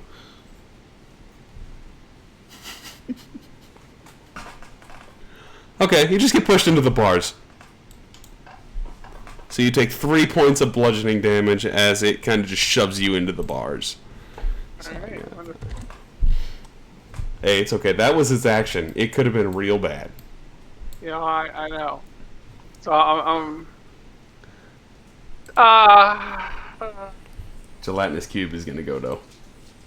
yeah, it's next story. It's too fun. He is going to... He'll be partially absorbing into the... It'll overcome the frying pan and part of the water elemental. So the water elemental is going to auto-take a little bit of damage here. Or is the cube going to fight the water element too? You're going to see part of it that's going to happen here. Okay. So the water elemental is going to take a little bit of acid damage, but acid damage doesn't seem to affect water elementals as much because it's water. And it seems like it's trying to get some better food, because gelatinous cubes are dumb unless they're telepathic. So that'll be the gelatinous cube's turn. Edward Kenway, you are staring down this giant acid slime that is kind of cooking the water as it's going through towards you. And you are pinned against these bars here. What would you like to do? Can you look at my inventory? Yep. Do I have anything that can deal lightning? No. Fuck.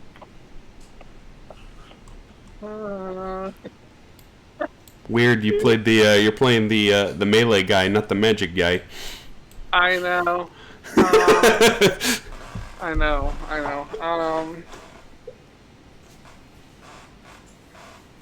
Let me think here.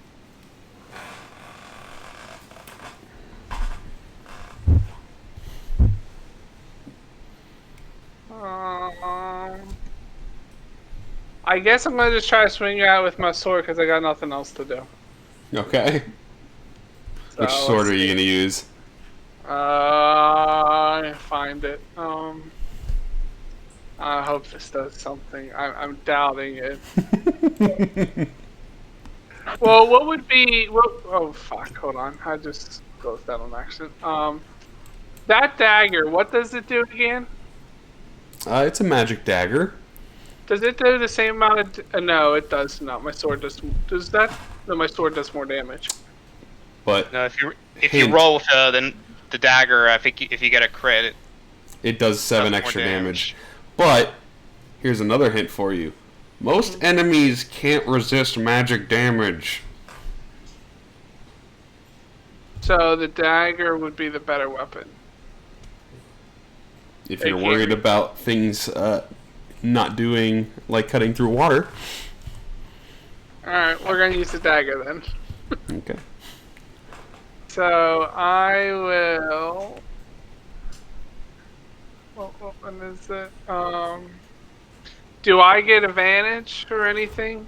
You can steady aim if you want, where you don't move, you don't take a bonus action, and you fully focus on attacking. And you get 1 attack at advantage. Alright, we'll do it. Okay? Because I have nowhere else to go, so we're Alright. kind of stuck here. Fair point. So you steady and you hold the Soul Trap Vicious Dagger, and you shank it into him. And 2 6s misses. You can use your luck roll if you want. You know what? We're gonna do it. Roll another d20. Was that still with advantage? Now you just get 1 extra d20. Oh, another 6. 16 hits. we got. Oh, nice. Okay. Got it. And you do get sneak attack, so go ahead and put sneak attack on your guy. And then Alright. roll the damage. I find. Where can I find the sneak attack? Oh, there. Uh, Check your abilities and your effects. Yes.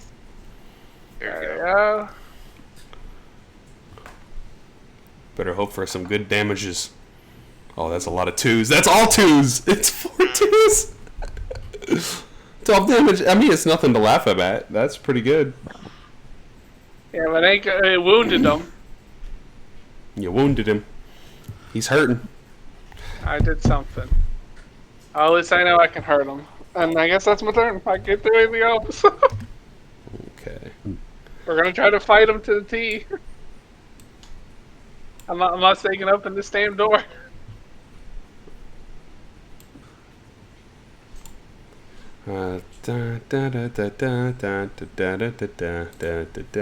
Sorry, focus on one thing real quick.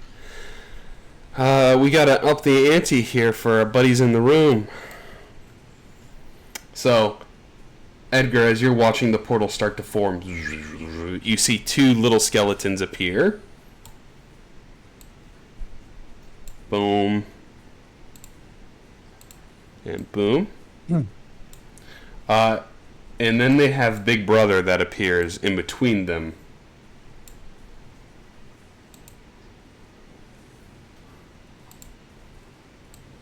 And I gotta roll their initiatives real quick. 8, 4, and Big Bubba. 12. Okay, so Edgar, I'll let you get off 1 attack if you would like with the skeleton since you are holding before your initiative takes it.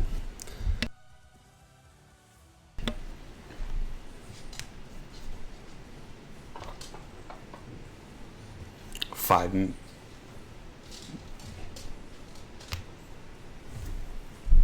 Okay. Sorry.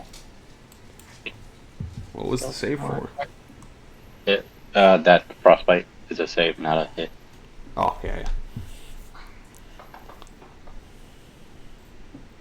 I thought that was the zombie casting the spell. The Skelly Boy. Alright, so Skelly Boy 1 has advantage. Alright, so for my turn, I'm going to use my free action to say, hey guy, how's it going in there? to Garrett Cordell.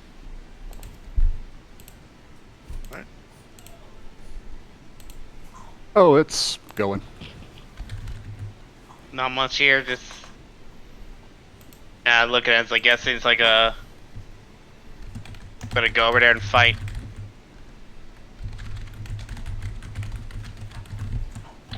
If you guys can just smooch it up quickly, I'd appreciate it.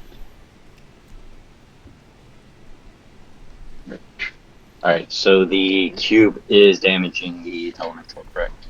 Slightly. It seems to resist the acid damage. Alright. Damn. Sorry, skeleton.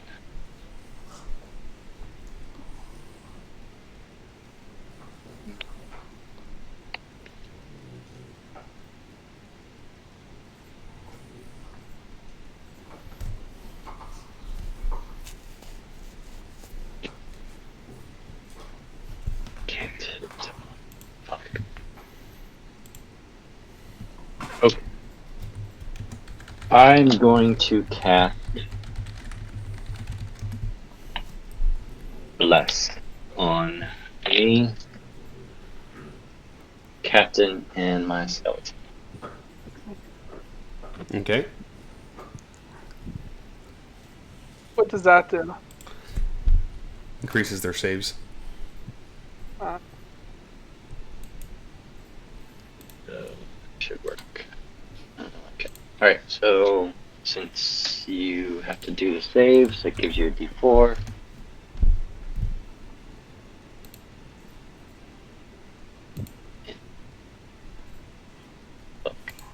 Alright, sorry. Okay. I will bonus action have my skeleton attack. Have your skeleton Uno. What? Have my skeleton attack. Okay. Number 1. Same one I just attacked. Alrighty. You need me to roll for you, or? I have the stat block. I don't know if it's. There you go. Should be good. Misses.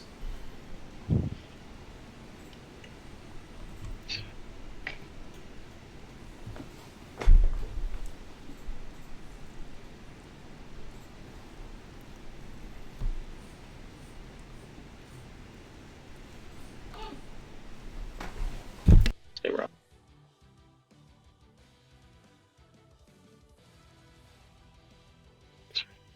Okay, that will do it.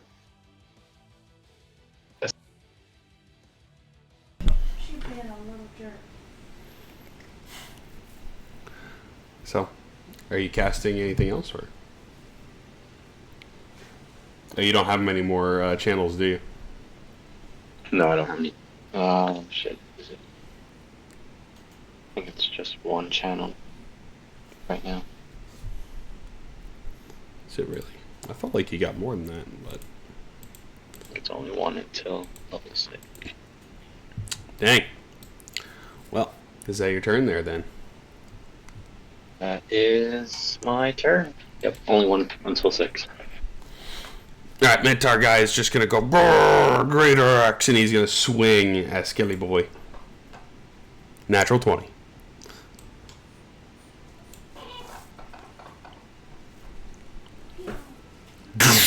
He just smashes him into oblivion. And then he's gonna turn towards you there, Edgar. And he is going to run 40 feet towards you.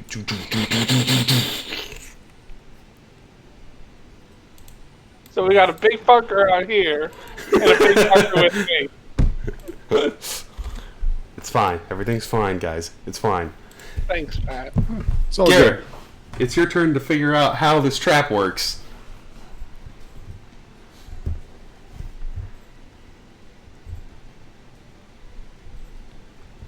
Yeah. Okay. Do I see anything else in this room that No. I haven't really looked at? Okay. Do you need me to describe to you what the room looks like? Yeah. Do it one more time, Okay. please. So there is a goat head with the runes sticking out of the wall. Mm-hmm. And then the room is decorated with paint all over, and all of the paintings depict a goat bashing its head against something. Whether it be a tree, whether it be a person, whether it be another goat. All it seems to do is just bash its head against something. Mm. Try to figure out what it bashes his head against. That would be my hint. Hmm. Do I? Okay. I think you guys are trying to overcomplex this. Overcomplicate it. It's probably really simple. Mm-hmm. It's almost like there's two pieces to the puzzle. Ah, there it is. What do you need to bash the goat's head with? Put that with the goat's head. I would ask Edgar if there's anything out there that he can see that needs to bash the goat's head. Maybe that giant minotaur skeleton has the answer you need. Maybe you need him to run in there and bash the goat's head. Or a tree, or a person, or another goat, or... Club. Yeah. I'm like, yeah, that could be it. Maybe we need a Minotaur to come over here.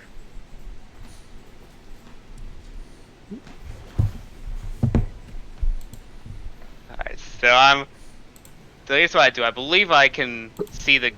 Can I see the Minotaur from here? Like... You can see the Minotaur, bud. Okay.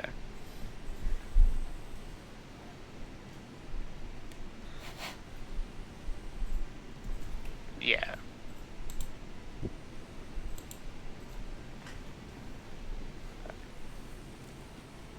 Alright, so I think what I'll do is I'll like steady aim and yeah, I think I'll do steady aim. It's a bonus, and then then I'll fire my psychic blade as my action, my attack, and be like,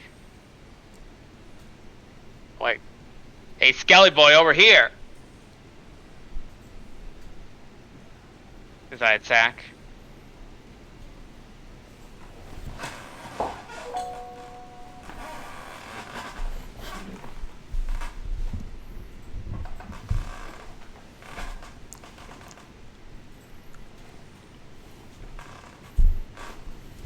I should get the sneak. You do get sneak attack.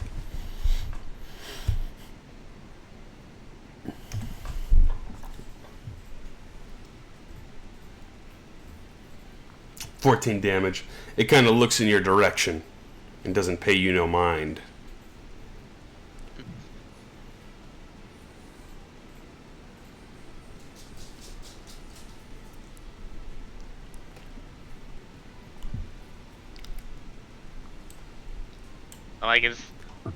I'm like, it's not coming over here. And I'll have to end my turn. Okay. Skeleton 1. Skelly boy is going to pull out a short bow. He's going to stumble over. And he is going to fire the bow at Garrett.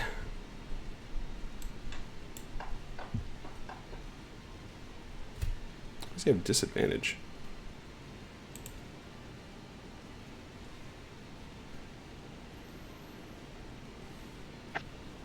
Right. Eh. Crossbow Oh, frostbite. Yep. Expired. Okay. Yeah.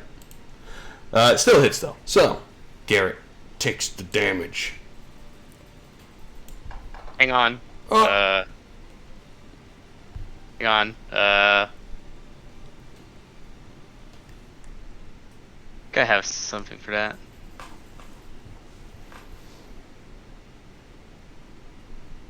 You know what? That's fine.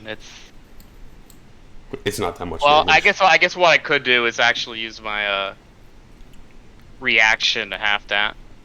Okay, so it does 3 damage, which is just enough to get rid of your armor. So there you go. The That's temporary. All right. Cordell, what would you like to do? Okay, I'm gonna take the wooden belaying pin out of my bag, and I'm gonna smack the goat head with it. All right. As you smack the goat head, you could have used anything to do this, by the way. It could have been your own head. It could have been a weapon. It could have been... Oh, no. anything. It was gonna be look, I'm a fighter, okay? There you go. I gotta use a weapon. The doors... The water elemental disappears. Not the cube. And all of the skeletons are still there, but the rune stops. So there you go. I'll give that to you as your freebie, by the way. Since I was agonizing over here, I'm like, guys, it's not that hard. So with that being said, is the iron bar still up? No. The iron bars are down. The solution was just smacking the goat head. Weird. But you have your action, your bonus action, your movement's still there, Cordell. Okay, so this is what I'm gonna do. I'm gonna move 1, 2, 3, 4, 5, and 6. Who do I consider to be the biggest threat? The Minotaur? Minotaur, easily. Minotaur? Alright. You said I still got my attack, didn't you? That is correct. Okay, I'm gonna shoot the Minotaur twice. First attack. That is a hit. Ooh. That is some good damage. Second attack. That is still a hit. That is still a hit. That surprises me. Ooh, and I'll take that too. Boom. Still some good damage. And you blow off some chunks of the bone on the Minotaur as you just walk over, solve the puzzle like an OG. That's my turn. That is your turn. Alrighty. You're going to go down to Skelly Boy 2. He's going to be like... And then he's going to walk over and swing his short sword at you there, Cordell. The 10 misses. That'll be his turn. The gelatinous cube is going to move 5, 10, and try to overwhelm, engulf. He's going to go for the engulf attack. Is that like an insta kill? Oh, you'll find out. If you fail. I think it's 18. Like a slow, agonizing, melting death. Yeah. On a successful save, the creature can choose to be pushed. Yeah, okay. Would you like to be pushed? Since you succeeded. What's the other choice? Go inside of it. I'll like to be pushed. Okay. So you'll move there, and that was its engulf attempt. So that will be its turn, because that's its action to do so. The next turn, it can do it on both of you if you stay there. Edward Kenway, your turn. Can I do a dash backwards or something to get away from that fucking thing? You can disengage if you want and try to run. I don't want to run. I just want to go back like 2 or 3 steps, because I want to fight this skeleton Minotaur, because he's a big fuck right now. He needs to die. It can attack at you if you don't disengage, but you can disengage and not take the opportunity. Alright, I'll disengage and go back. 1, 2, 3. I'll go back in this corner. Okay. And now, was that my action? That is your bonus action, disengage as a rogue. Okay. Now, can I do my main action? Yes, you can. Alright, I'm going to take my gun. And I'm going to shoot that Skelly. You're rolling your bow, by the way, buddy. But I it's still a rolled miss. low. Oh, I meant to do my gun. Let me take that off the thing and put it on here. There you go. Thank you. Boop. A natural one still. Actually, yeah, you're not the halfling. Well, could I do my luck and try again? You could. My third It's your luck? last one. Yeah, let's do it, because why not? Two, two, two, two. That's my bow again. Yeah, unfortunately, I'm a bit too far for me to give you the. There we go. That was Oh, gonna be shit. so good. I missed that. Hold on. And do That is a hit. So go ahead and roll damage, and you do get sneak attack. I So do you get have sneak attack. Yeah, you got an ally.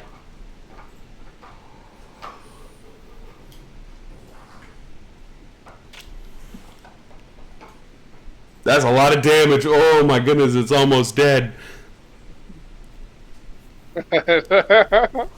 You run around to the Not corner, dead yet. you tuck in, you blow it, and you see it's barely hanging on. You can see the lights in his eyes kind of fading as it's barely holding on to the great axe. Oh, thank God. Alright, that's my turn. Alrighty. Edgar.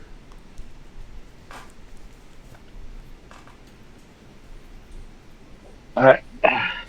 Bonus action, move my skillet up and hit the cube. Okay.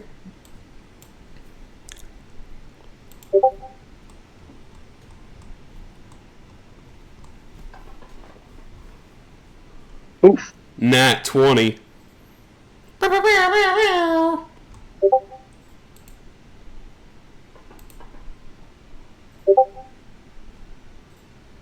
Okay. Let's go! There we go. Yeah. So good damage on the cube.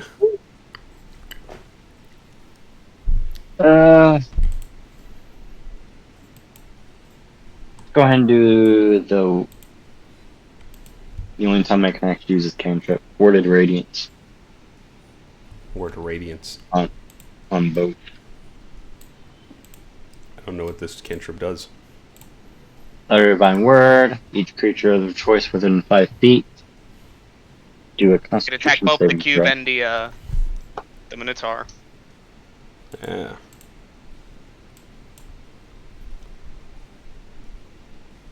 Wow, not too bad. These happen to be the most constitutive people that I've probably thrown at you. Oh well. We're making up words over here, Brett. I like that. Yeah, they both succeed, unfortunately. With a whopping +5 on the one. All the one guy is literally just a wall of hit points, so his con is pretty high. Where? So anything for you, would you care to move there? Are you gonna move right there? Alright. And the gelatinous cube will take Yep. a spit its I'll take both. pseudopod. Alright. 11 misses, that's fine. And the great axe. Natural 20.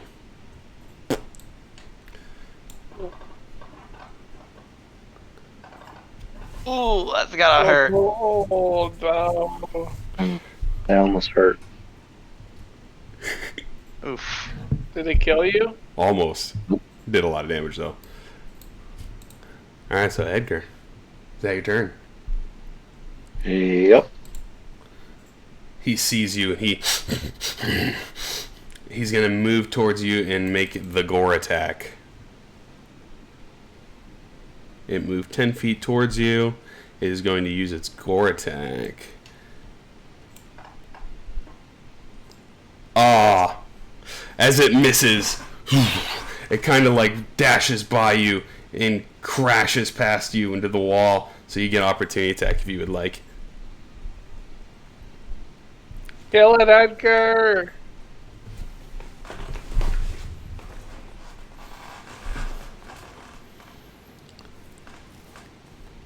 Natural ones, unfortunately. I'm too far away to give you the luck roll. Give you the halfly luck for this turn. He stops and he's like, Garrett. All right.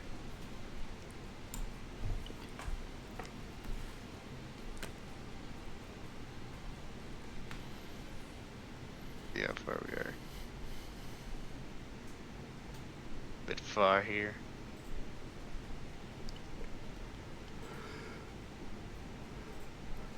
Like 5, 10, 15, 20. Wait, hang on. No, wait. Trying to get the corner thing here.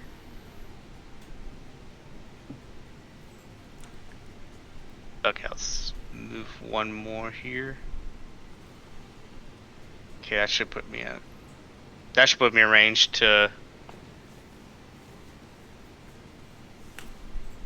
All right. So, question: Do since I moved, I can't do steady aim, right? Correct. Okay. Alright. Well, either way, I'm gonna fire a psychic blade at him at the minute, so I try to finish it. Alrighty. Let's see if you do it. It's looking real hurt. Death's door even.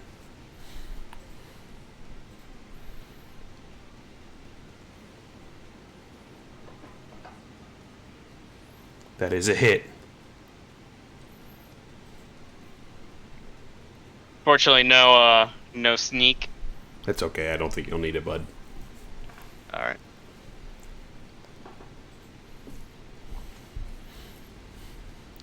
There you go. As you throw it, it collapses into bones, smatters on the ground. Yeah, it's in. Once I hit it, it lands squarely on the head and causes a headache. It'd be like, roll, and head explodes by migraine, and it's dead. Nice. Alright, so I still have bonus.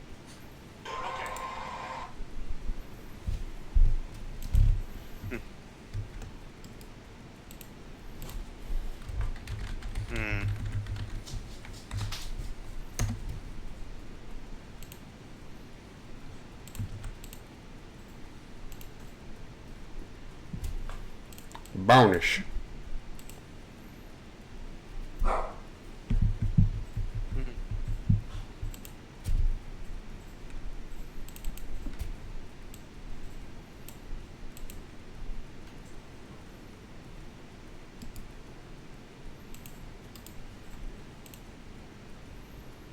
Yeah, I think I'll use my bonus to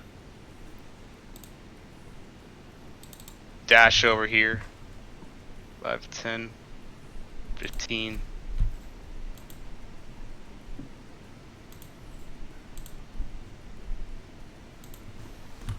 And I think that'll end my turn.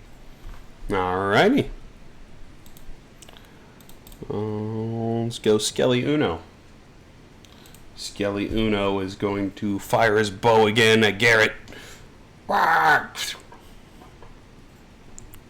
18 hits.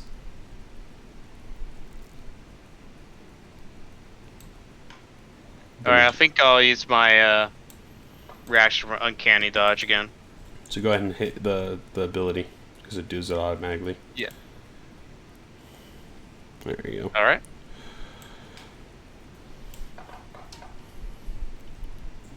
There you go. That will be that guy's turn. Cordell. Alright. Alrighty. I'm going to do a called shot on skeleton number 2. Okay. Shoot him with my pistol. That's a miss. Oh, fuck it. I'm going to do it again. That one's a There we hit. go. Alrighty. Goodbye, skeleton. Yep.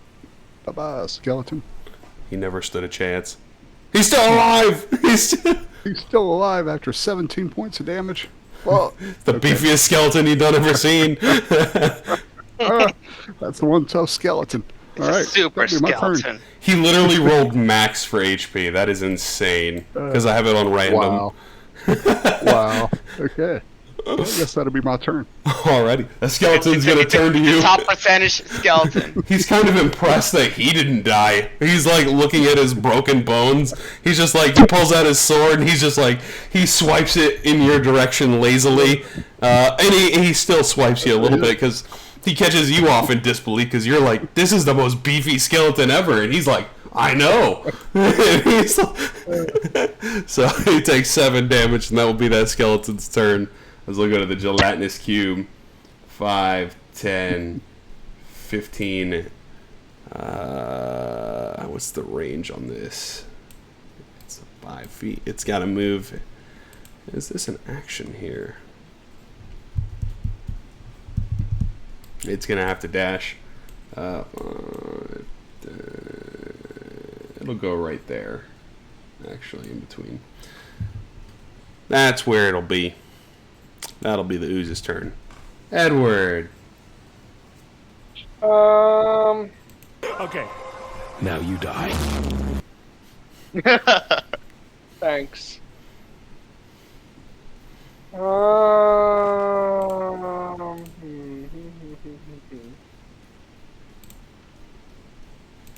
I guess I'll try to hit that frickin' ooze thing. Okay. You can do so at advantage. You do get advantage. Okay. Gardell's there. And we will do the dagger. Okay. Oh, I can't. Come on, roll a crit. Hold on, I gotta re-roll it. I can't see the map. There we go. Let's try that again.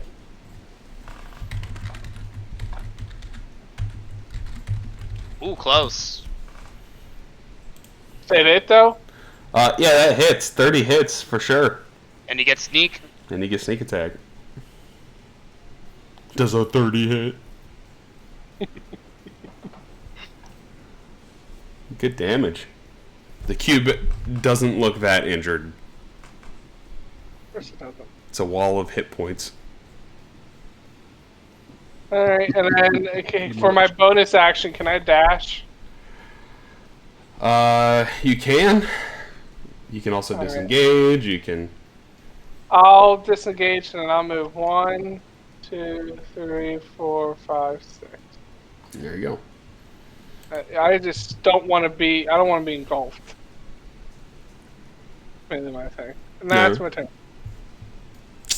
Edgar.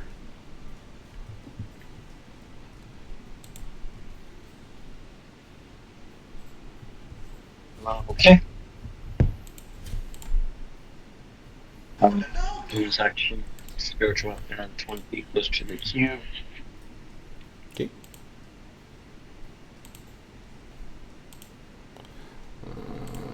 Move 20 feet.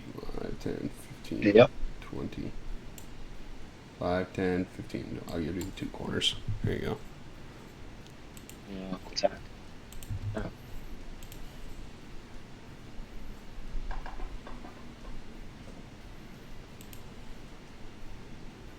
Hits. And then I will cast Bella's favorite trip, Sacred Flame. Take flame. Now be careful. This one's super quick. Yeah, it looks like it. Oh, I almost rolled it a is. 1. It almost rolled a 1, but it didn't. With a -4, it still succeeded. It is quick. One. It's the super slime. One sec. Movement. I'll kneel down and cry a little bit for my fallen skeleton. And that's it. Okay. Let's go into Garrett. What the dog doing? I see Cordell like cube right after that. I'm like, oh no, Cordell! And I'm like, gonna once again go calmly brave, steady aim, and fire a psychic blade. Okay. Good job, it's cube.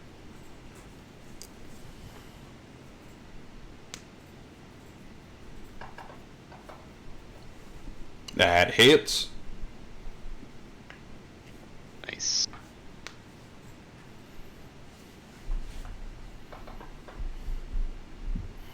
Some good damages.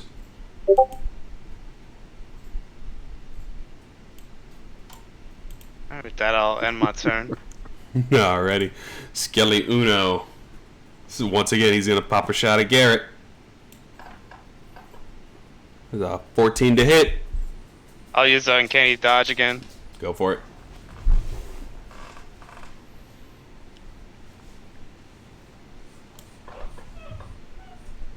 Max damage. That'll be... Actually, it's going to move. 5, 10, 15. Cordell. Alright, I'm gonna switch my attention to the bigger threat, which is the gelatinous cube. I'm gonna do a called shot for my first attack. Shoot it with my pistol. Okay. That hits. Boom. They hit, Yeah, not the hardest thing to miss. fortunately. That is some good damage right there on some low rolls. Second attack, definitely a called shot.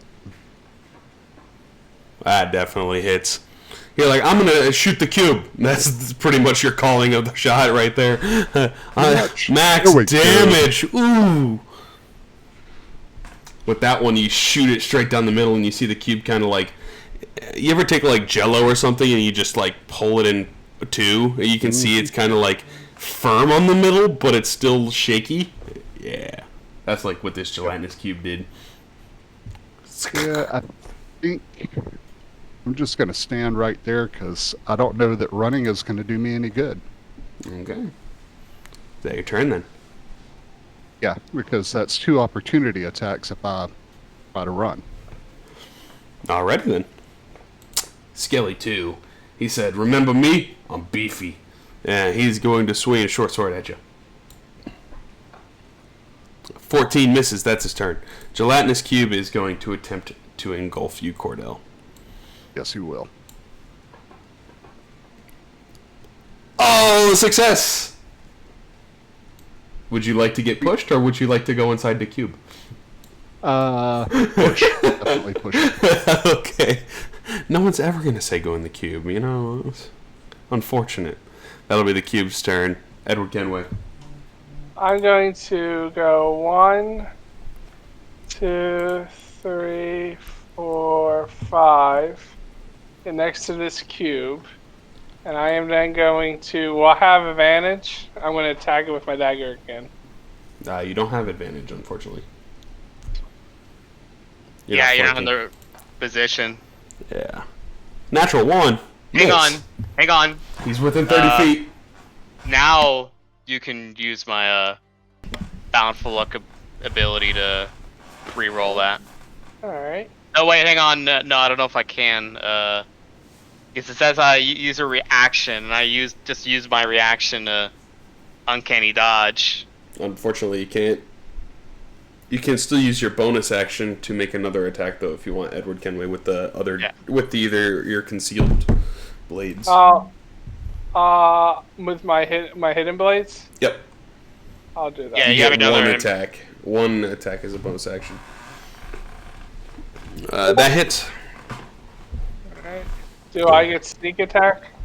You do. You're not going to need it, though. Why is that? But it'll be interesting to see. Yeah, because it had, like, 3 hit points. Oh. You just, like, you miss your dagger by some unholy means, and then you're just like, well, okay, and then you just shove your dagger into him, your hidden arm blade, and he kind of just turns into a puddle of acid. Oh, there we go. Thank God, that thing's gone. That's my turn. Alrighty. Edgar, just 2 skellies.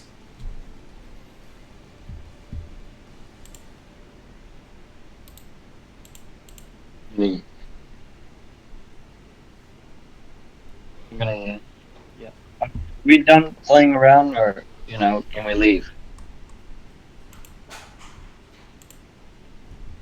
And I use my frying pan to hit the densest skeleton we've ever seen. The I beefiest thought boy. that, thought you were gonna want to talk to this guy and get to know him, and father his kids or something.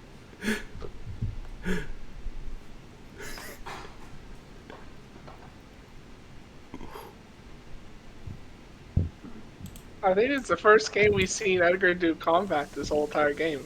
He killed I the did it in the cave. He killed the skeleton. Super Okay. skeleton. I'm down with that. no. Thanks, Edgar.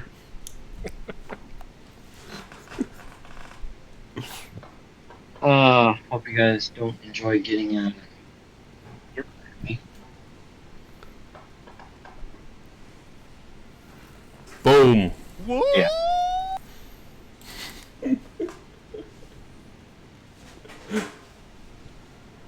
That's Yes. my turn. Now you die. You guys are out of combat. Alright, We all survived. let's see if you remember how to It's get a out miracle. of the dungeon now. It's a miracle. So that's what a trapped room is like. Yep. Oh, great. Oh, don't worry. The rest of the traps are still there. We're just going to see if you remember them or not. Or where they were. Yeah, I know don't there's know. one at the entrance. I know there's one. Can I draw? Oh, yeah. If you can recall, it's certainly up to you. Hold on, I'm trying to draw. I cast animate dead. Right around here is where the chandelier thing is, and then I believe there's 2 things here, and then something around here. So Yeah, sounds about right. Okay, let's see how right you are. You can move your tokens in the areas you think they were at. well, I've been going big or go home, so let's start. Oh shit! I meant to slash my thing. And oh fuck. God dang So, it, John! did we ever get anything out of that chest back there? A note. Which I can Was draw. that a no or a note? Note. A note. A note. That was it. We Yep. went all the way in here and went through this just for a note. Yeah. And we got fucked over. How do I get out of drawing mode? Right click again. That was the note there. Cordell. Okay. Oh, we have an idea where it's at. I'm gonna go. Nebraska. Okay. That's Pat's girlfriend in the magic room. So be careful. I'm assuming I'm gonna go like. Make a dex here. save there, Edward. Wrong. Right. If only we had a rogue in the party. Yeah. Well, how am I supposed to know? You're supposed You're to the remember. rogue. That's what the hell your job is. Oh, I'm supposed to know that. Check for traps. The rogue thing to do. Well, you step on it, I guess. and as your foot's sinking, Cordell just catches you and pulls you back on. Oh, thank you, Cordell. All right, I how guess do I I'm not- check for traps? I'm gonna use my activate my bonus for the ring of Oh, jumping to investigation. just make sure I can leap out. Yeah, there's spikes down at the bottom of these pits. That will kill you. Oh, maybe. Depends on how hurt you are. All right, can I do an investigation check to see where the traps are? Yeah, go ahead and give me an investigation check, bud. All right, let's see if I can do it. Skills. My investigation ain't that good, so we're gonna do our best here. Natural 20! Look at Look at that, it's a natural 19. that. Yeah, dirty 19 off of natural 20. So, as you go, you kind of, after almost dying to that one, you kind of walk forward a little bit and you give it a little push, just enough for it to give way on each of the tiles. And there you are. Oh, alright. So, then I'll move myself to about like right here. So I know that chandelier thing's up ahead. Yeah, you look up in the ceiling because you know it's up there. And you see what looks to be like the base of it, like a spike sticking out of the top of the ceiling. But you don't see the actual chandelier. It's kind of tucked into the roof. Can I look for any like tripwires or something? Oh, yeah, I'm not even make you roll because you said the exact thing because you remembered on what it was. There was 2 tripwires, one on each side of the hallway. Alright. So I don't have to roll? No, you can spot the tripwires because that's what you called for. Alright, cool. Then I'll tell them and then we'll go towards the entrance and I know there's that 5-foot gap right there. We just jump over it. She said we could. Perfect. There you Yeah, go. easily leap over that. Navigated traps. My goodness. The pit that you jumped over. Yay! You guys are out of the artifact temple.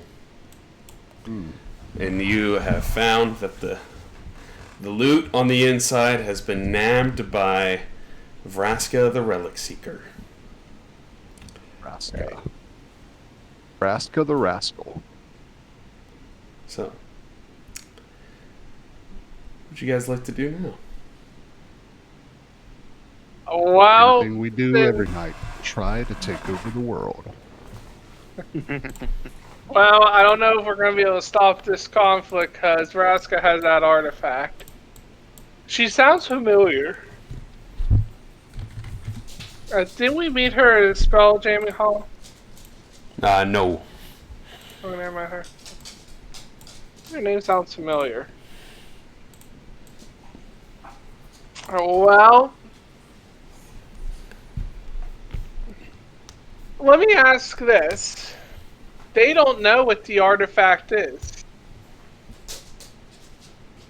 They don't know what was in here. Let's just pull something out of our ass. They give it to them, say this is the artifact so they don't kill each other.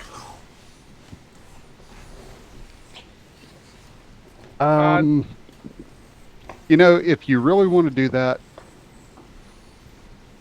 I will back you on it very loosely. But I've just got a sneaking feeling that they might look slow and stupid, but they are anything but slow and stupid. Fair. Alright. That's a lot of guns. That is a lot of guns. That will kill us. Well, you know what then? Let's just do this. Let's just take the ship and go. Okay. We don't have to I'm come down with that back. too. We don't have to come back and let them kill each other then. So by the way, what happened to the gift that we brought over? Like, We're just letting them go back to their families and kill each other.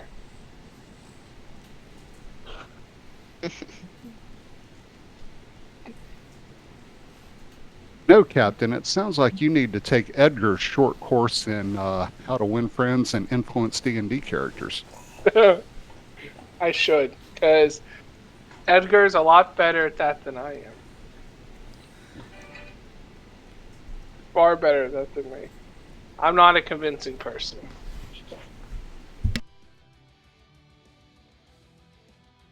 Trust me, I'm not a convincing person in real life. I would never be that in D&D. Tell you that for a fact. I know we always have a chance because rogues are always called skill monkeys, where we can roll pretty good at skill checks. Mm-hmm. Skill monkeys. Hi. See, Fetch the road. Just wait till we get Also reliable known as the talent. skill monkey. you guys What are do you- boarding the What ship. do you, well, before we do, what do you guys want to do? Do you think we should try to help them or just book it? I don't see any reason for us to stick around. Okay.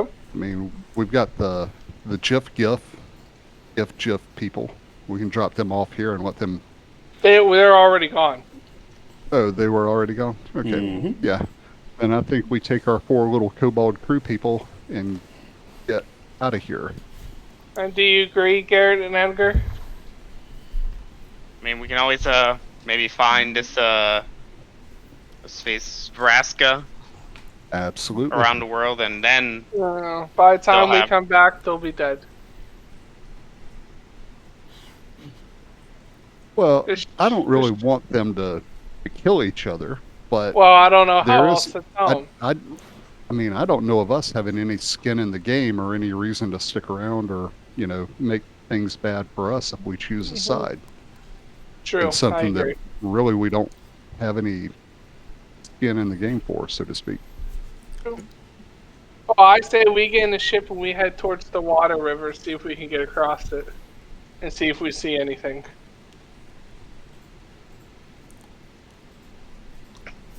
Like an outpost we can go to.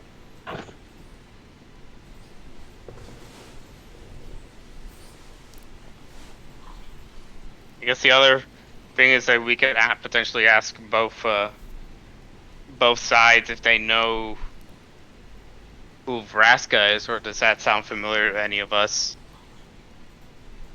It's up to you guys if you want to do that.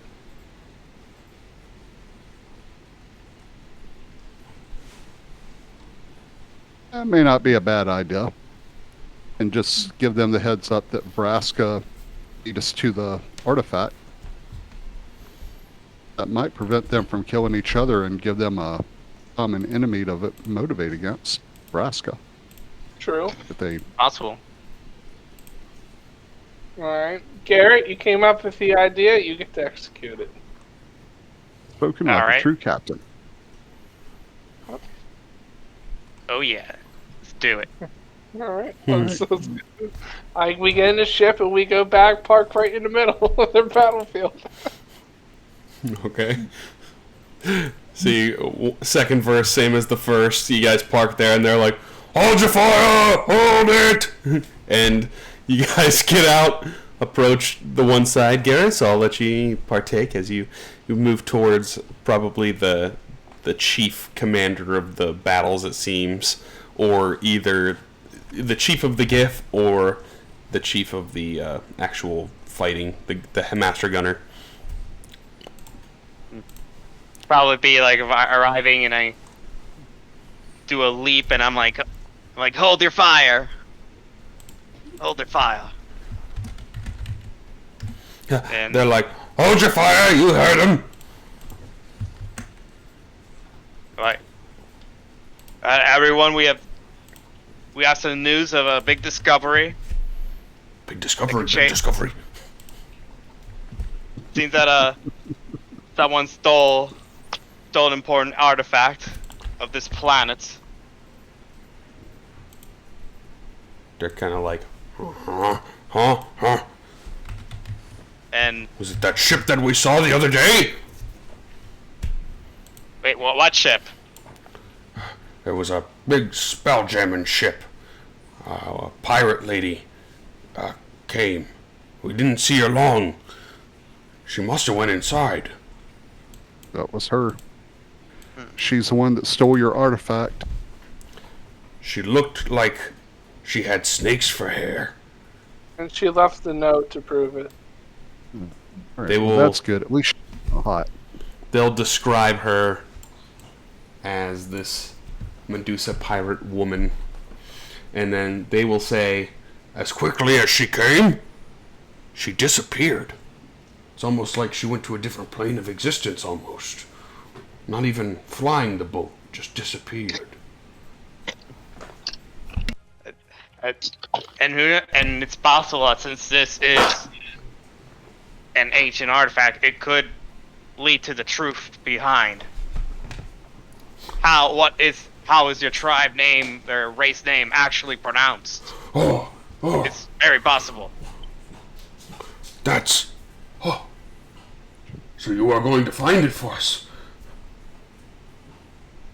yeah, as long as you guys make a ceasefire, find this you have a common enemy, and then we'll hopefully retrieve the artifact and might lead us to the truth that will end the conflict once and for all. Ceasefire. Gordon, Jordan, prepare another meal. And they're like, I'm on it, boss. I'm on it, boss. We will have ceasefire for more meals. Yes, hoping we can, if anything, we're better together, the more people involved to track down part, the easier we're able to find the thief and get the artifact back. Sounds good to us. Sounds good. Sounds good. Yeah. Well, I don't know if it sounds too good to me. And the other guy's like, you need to shut up, or I'm gonna send you to the space clowns. And he's like, wait, what? No, don't do that.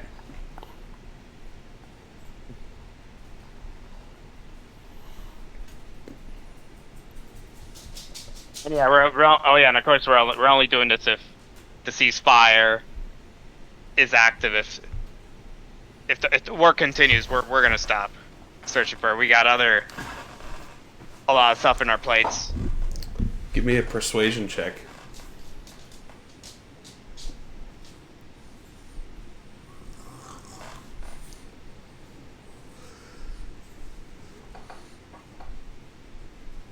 Okay. They're like, you got a deal. They're saying a deal. Alright then, alright, let's shake on it. Shake on it, little man. You see this big hippo guy, like, reach out his hand to you. It kind of, like, quadruple the size of yours. Yeah, and I confidently shake my hand. Okay. The other side's like, we'll hold a ceasefire as long as they holding the ceasefire.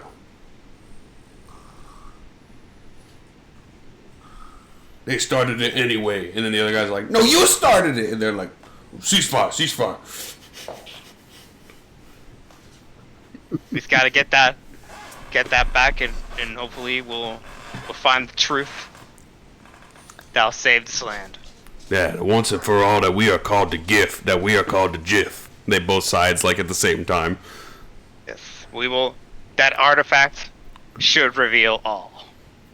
I hope it does.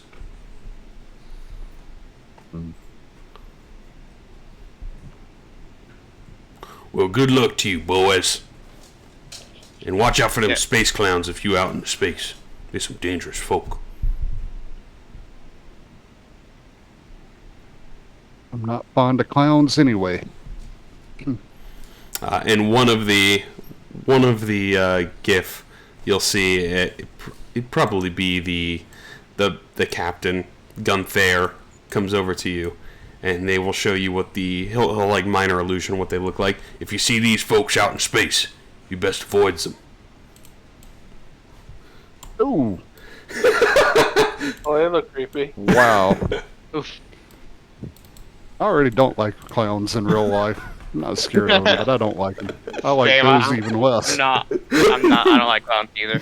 Do you remember a couple years ago when you would drive down the road and you had all those people coming out in the middle of the road dressed as clowns? Yep. Yeah, some of those people are lucky that they didn't get fucking shot. Yeah. You're not wrong. Yeah, if I see someone dressed like that and I had a gun, which I don't, but if I did, I'm like, yeah, this so anyway, the time to use blasted. Yes. Yeah. He looked like he was up to some kind of funny business, so I started blasting. So, if you see those guys, make sure you dodge them. Don't know about you, I don't much like clowns. No, I don't like them either. Yeah, fuck the clowns. No, don't do that. They're probably dirty. No, not like that. No, I have a feeling I don't like these clowns. Oh, I thought you were talking about in some sort of sensual way. No. I got a girl waiting for me back home. Is she a clown? No, definitely not a clown. I don't know. Forget it. It don't matter. Well, best of luck, boys. I'm gonna go get me some grub. Hey, I enjoy them victuals there, brother. Dang right. Been living off of space fish. Yeah, I'm just not even going to come back to that comment. I want to let him go so he doesn't keep talking to us. Like, alright, what time is it? It would probably be about midday.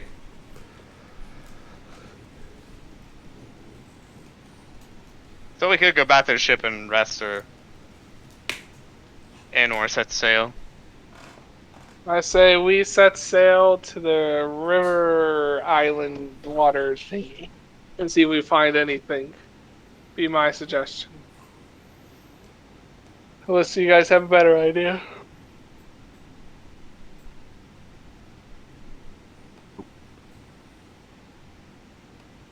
It's that, or perhaps that a new friend, what's his name,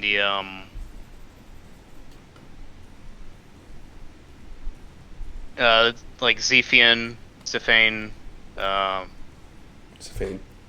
Bane, if he can perhaps track the whereabouts of our thieving friend, quote unquote. Well, it's up to you guys. What everyone do.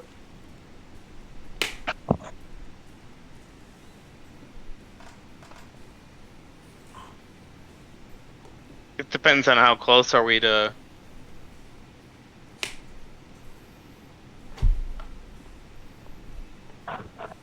So I assume we're not that far off from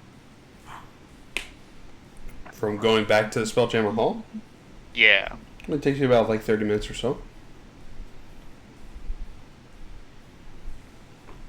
What say you, Captain? Let's go back there. Then we can rest up and see if there's any other information we can find out about this water river. Okay.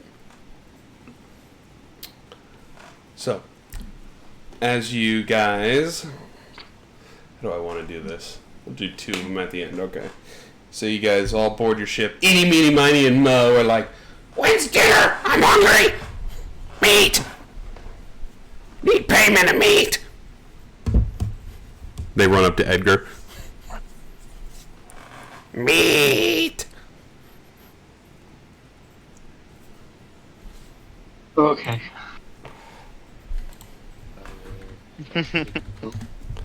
Yeah!